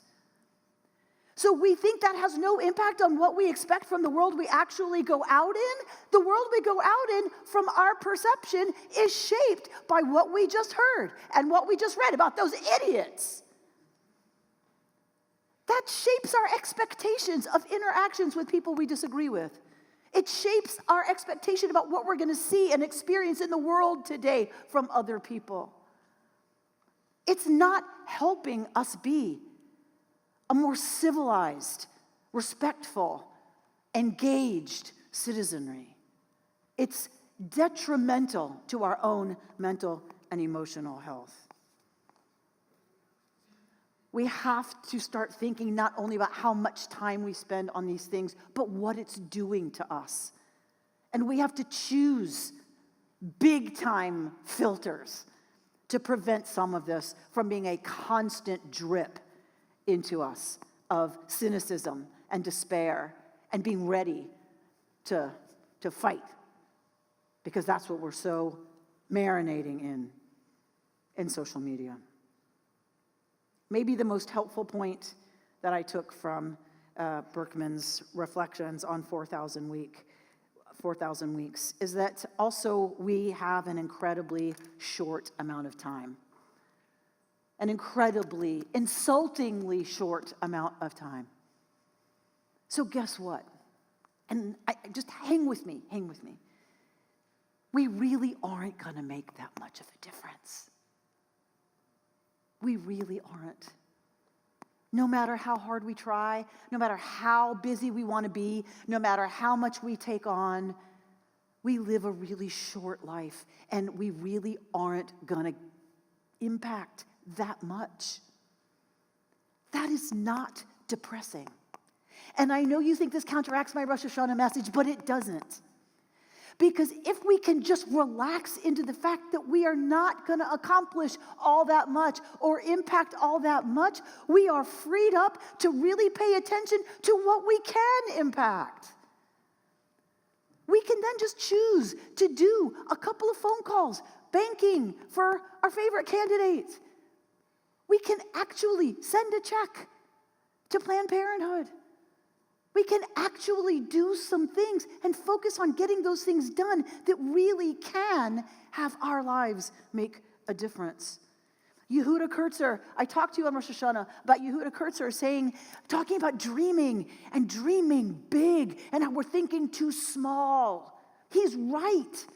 Dreaming, though, is different from hoping. Kurtzer says hoping is open to disappointment. Not so much dreaming. Not when we dream big. We can dream big and act small and do the things that we can to contribute to the dream becoming a reality.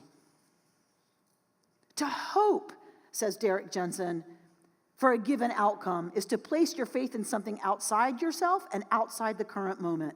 The government, for example, or God, or the next generation of activists, or just the future to make things right in the end. If we give up hope, we simply do the work. We make sure salmon survive. We make sure grizzlies survive.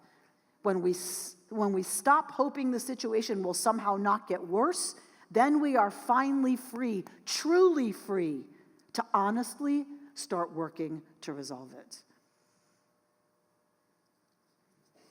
And when we do that, when we give up and realize we have a very short time and we spend so much of it in so many ways that are not helpful to ourselves, to each other, to life on this planet, he says, then what you find is you're okay. The civilized you died. The manufactured, fabricated, stamped, molded you died. The victim died. And the you that remains is more alive than before, more ready for action, but also more joyful. Because it turns out then when you're open enough to confront how things really are, you're open enough to let all the good things in more fully too, on their own terms, instead of trying to use them to bolster your need to know that everything is going to turn out okay. Psalm 144, a human being is like a momentary breeze, a person's days as a quickly passing shadow. And Psalm 90, we come and go like grass, which in the morning shoots up and renews, and by dusk withers and dries up. This is an invitation the rabbis give us, the liturgy gives us, that poetry from the Psalms, thousands of years old, gives us an invitation to live every moment we're given more fully, more consciously, more free to choose, more free to be present, more free to find our bliss, our curiosity, to lean into our hurts and figure out the best way to start healing them. Because this life, says Berkman, is absurdly, terrifyingly, insultingly short. But that isn't a reason for unremitting despair or for living in an anxiety-fueled panic about making the most of your time. It is a cause for relief. You get to give up on something that was always impossible, the quest to become the optimized, infinitely capable, emotionally invincible, fully independent person you're officially supposed to be. Then, when that happens, you can roll up your sleeves and start work on what's gloriously possible instead. So may it be for us. Shana Tova.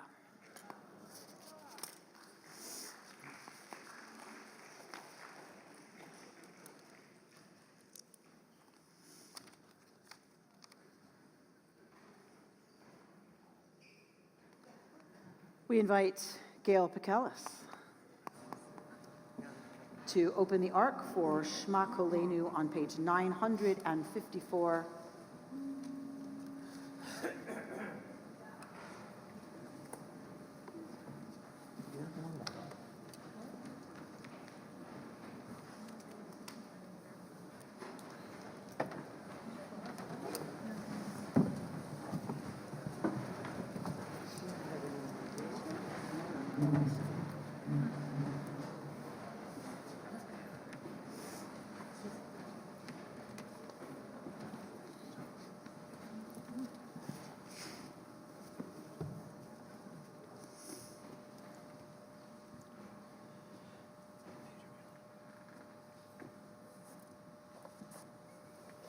Page 954.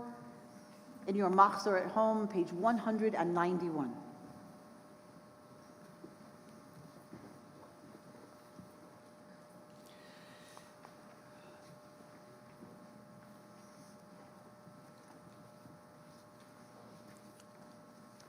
Ay, ay, ay, ay, ay, ay.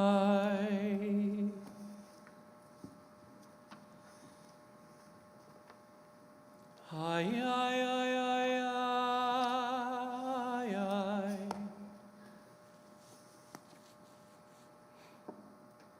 Ay, ay, ay, ay, ay, ay, ay, ay, ay, ay. Ay, ay, ay, ay, ay, ay, ay. Ay, ay, ay,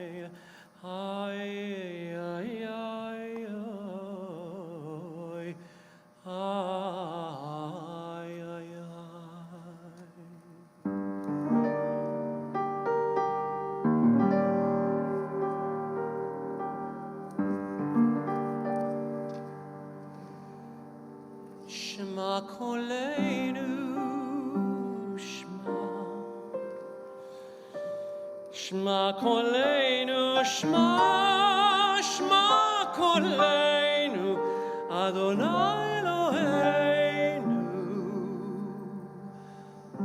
chus v'rachem aleinu, chus v'rachem, chus v'rachem, chus v'rachem aleinu, v'kabel berachamim, berachamim uvratzon, et tefilateinu.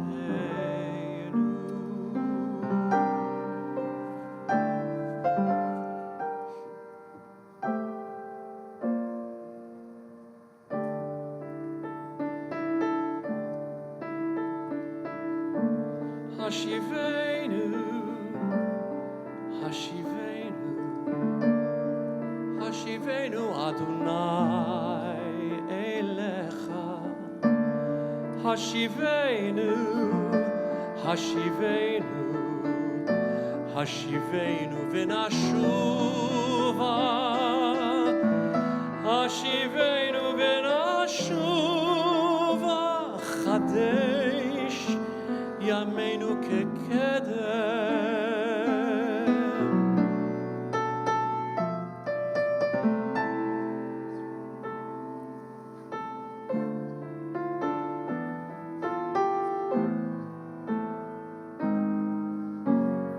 Al tashlichenu milfanecha, ve'ruach kodshecha al tikach mimenu. Al tashlichenu, ve'ruach kodshecha al tikach mimenu. Al tashlichenu li'et zikna, al tashlichenu li'et zikna, al tashlichenu li'et zikna. Kichlot kochenu, al ta'azavenu. Ay, ay, ay, ay, ay, ay. Ay,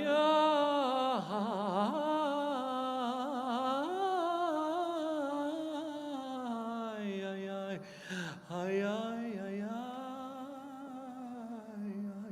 Shema koleinu, Shema koleinu, Shema koleinu, Adonai Eloheinu.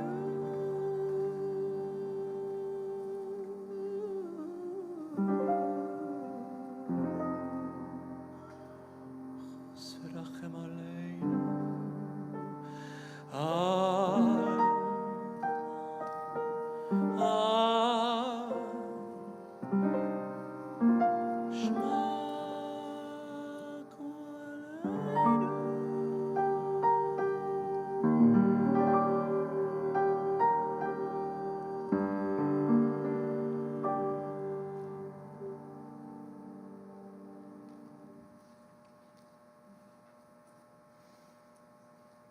We turn to page 959.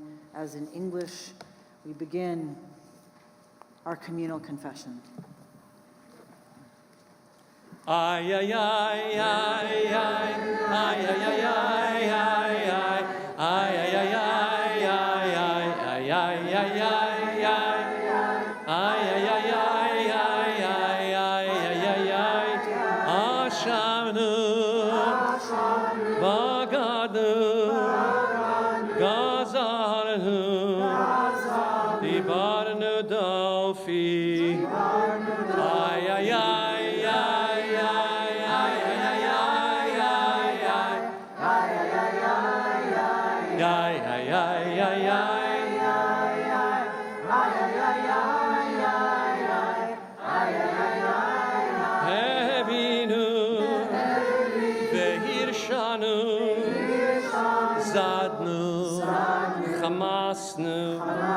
Chafanu shaker,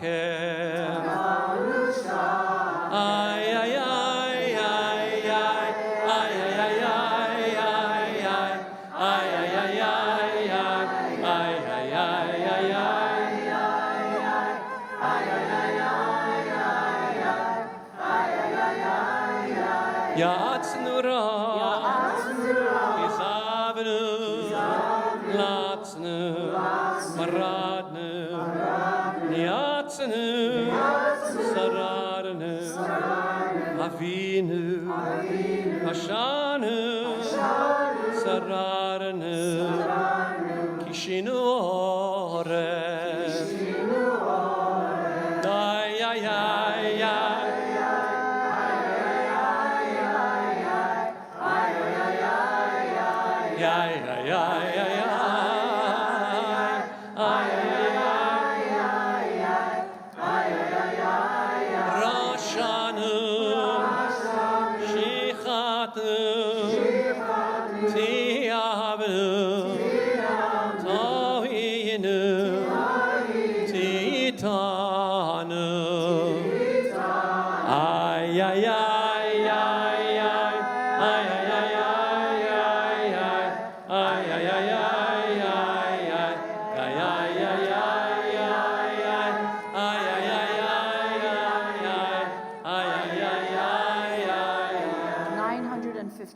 Together. We have acted wrongly. We have been untrue. We have gained unlawfully. We have defamed. We have harmed others. We have wrought injustice. We have zealously transgressed. And we have hurt and have told lies. We have improperly advised, and we have covered up the truth. And we have laughed in scorn. We have misused responsibility and have neglected others. We have stubbornly rebelled. We have offended. We have perverted justice. We have stirred up enmity. And we have kept ourselves from change. We have reached out to evil. We have shamelessly corrupted and have treated others with disdain. Yes, we have thrown ourselves off course, and we have tempted, and we have misled. We come to page 969 for Al-Khaitz.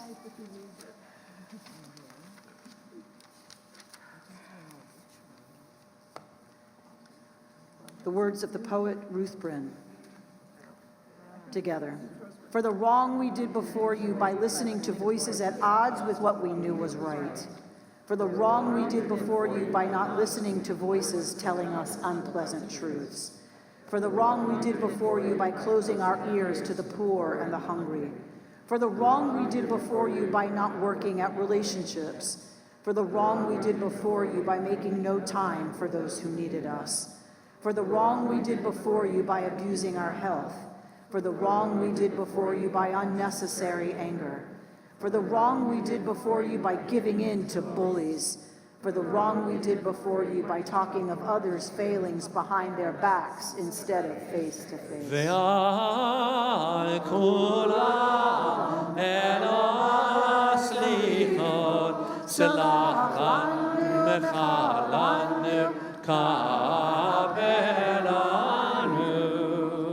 For the wrong we did before you by forgiving in Jews what we condemn in others.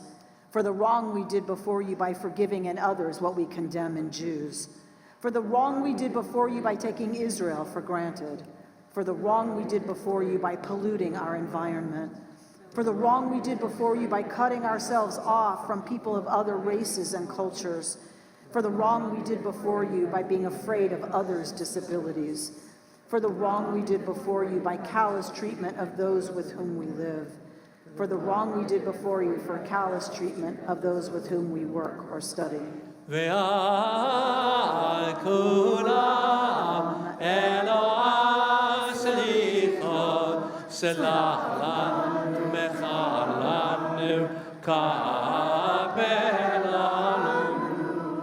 For the wrong we did before you by ignoring the ever-present threat of war. For the wrong we did before you by bearing grudges. For the wrong we did before you by indulging in excessive luxuries. For the wrong we did before you by giving less tzedakah than we could afford. For the wrong we did before you by manipulating others for our own gain. For the wrong we did before you by making those we love feel guilty. For the wrong we did before you by ignoring important issues in our own community and country. For the wrong we did before you by being ashamed to act morally in public. ועל כולם אלוה סליחות, סלח לנו מחלנו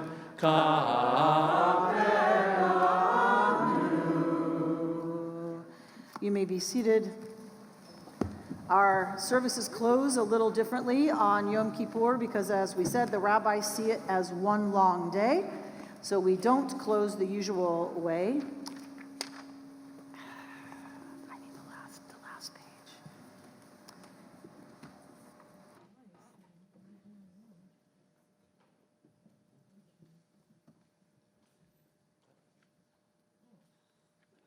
So we thank our beloved choir, Galina Barskaya, our pianist, and Amy Levine, our conductor, all the endless hours and time and effort they put in for months to prepare for these services. And we thank, of course, ProAngle Media and Net TV for being able to stream these services to those who are at home, who extend these walls throughout the entire country, and not just our city. And it's an absolute joy. And of course, the world, absolutely, the world, absolutely. You just asked for my forgiveness, and then you're attacking me again. Oh my God, jeez. You got Neela. We got Neela left. It's okay. It's all good. And we thank our staff, our KI staff, Adam Simon, our executive director, who has just aged many years during this experience, having to come out of COVID and not doing services in person for 2 years, and to introduce our community, our congregation, to a brand new facility, a brand new site. The amount of work is just enormous. And of course, all of Rachel Feldman and Tricia Mercer and Rebecca Surratt and Hannah Behenna, and all of our Jay Alvarado, our security team, all of our custodial staff, our leadership, our board of trustees who put the trust in us to be able to do this. Any more other thank yous? I think we're good. And Bert Kleinman. Bert Kleinman Who makes deserves all of this up here Bert happen, Kleinman, that's for sure. Bert Kleinman, and let's see, am I missing anybody? Please. You get Molly Miller over there? Molly Miller on guitar, a new addition to us in person, although she was with us the last few years. And if we did forget to thank you, you will forgive us because you have to, because it's Yom Kippur. But they'll be sure to let us know so Yes, that oh we'll yeah, do it next time. absolutely. So the food drive, we need your help. We need help. So we're only like a quarter of the way there. So please go home, make a donation online. You have nothing to do today. You're not going to lunch, so go order food online. We get a lot more food that way for more bang for our buck. We have lots going on for the rest of the day. 4 p.m., Joe Goldman of Highest will join us as the guest speaker here. Please come to that. Please be here for him. It will be broadcast also at the sanctuary. Mincha begins at 4:30. Yizkor begins at 5. Ne'ilah begins at 5:30. All of this will be streamed here from Barnum. You've heard me talk lots of years. Those of you who learn with me have heard me talk about we do all this work, and the whole point biblically of Yom Kippur was to clean everything up for Sukkot, because the big party was Sukkot. The end of the harvest, the last harvest of the year was Sukkot. Yes, this was the 7th month of the year. I know it's confusing. So everything was about the party at Sukkot, and then we never do that. We do all this hard work, and then we don't see each other. So we're finally fixing that. I've only been here 13 years. We're finally fixing it, and we are having a Sukkot bash in the sukkah at KI, just a party. There's no program. No one's going to talk to you. They're going to talk to you, but they won't talk at you. And then we're just going to have a good time together on Sukkot in the sukkah, Sunday, October 9th at 5:30. And for any other information you need about high holidays, alki.org/HHD. We'll see y'all back here for Please rise for Oseh Shalom. Put your our arms guest around one speaker another. at 4 o'clock. Sorry. Come on this way.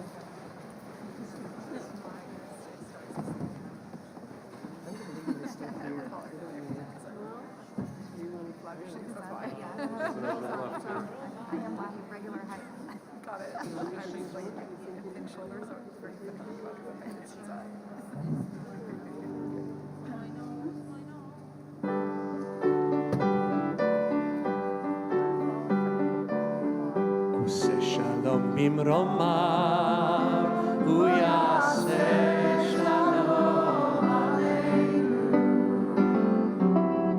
עושה שלום במרומיו, הוא יעשה שלום עלינו.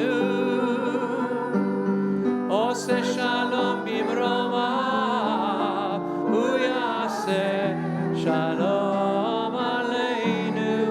יעשה שלום, יעשה שלום, שלום עלינו ועל כל ישראל. יעשה שלום, יעשה שלום, שלום עלינו ועל כל ישראל. עושה שלום במרומיו, הוא יעשה שלום עלינו. עושה שלום במרומיו, הוא יעשה שלום עלינו. עושה שלום במרומיו, הוא יעשה שלום עלינו. יעשה שלום, יעשה שלום, שלום עלינו ועל כל ישראל. יעשה שלום, יעשה שלום, שלום עלינו ועל כל ישראל. גמר טוב. Gemar Tov. Turn to someone next to you. Wish them good Gentiv.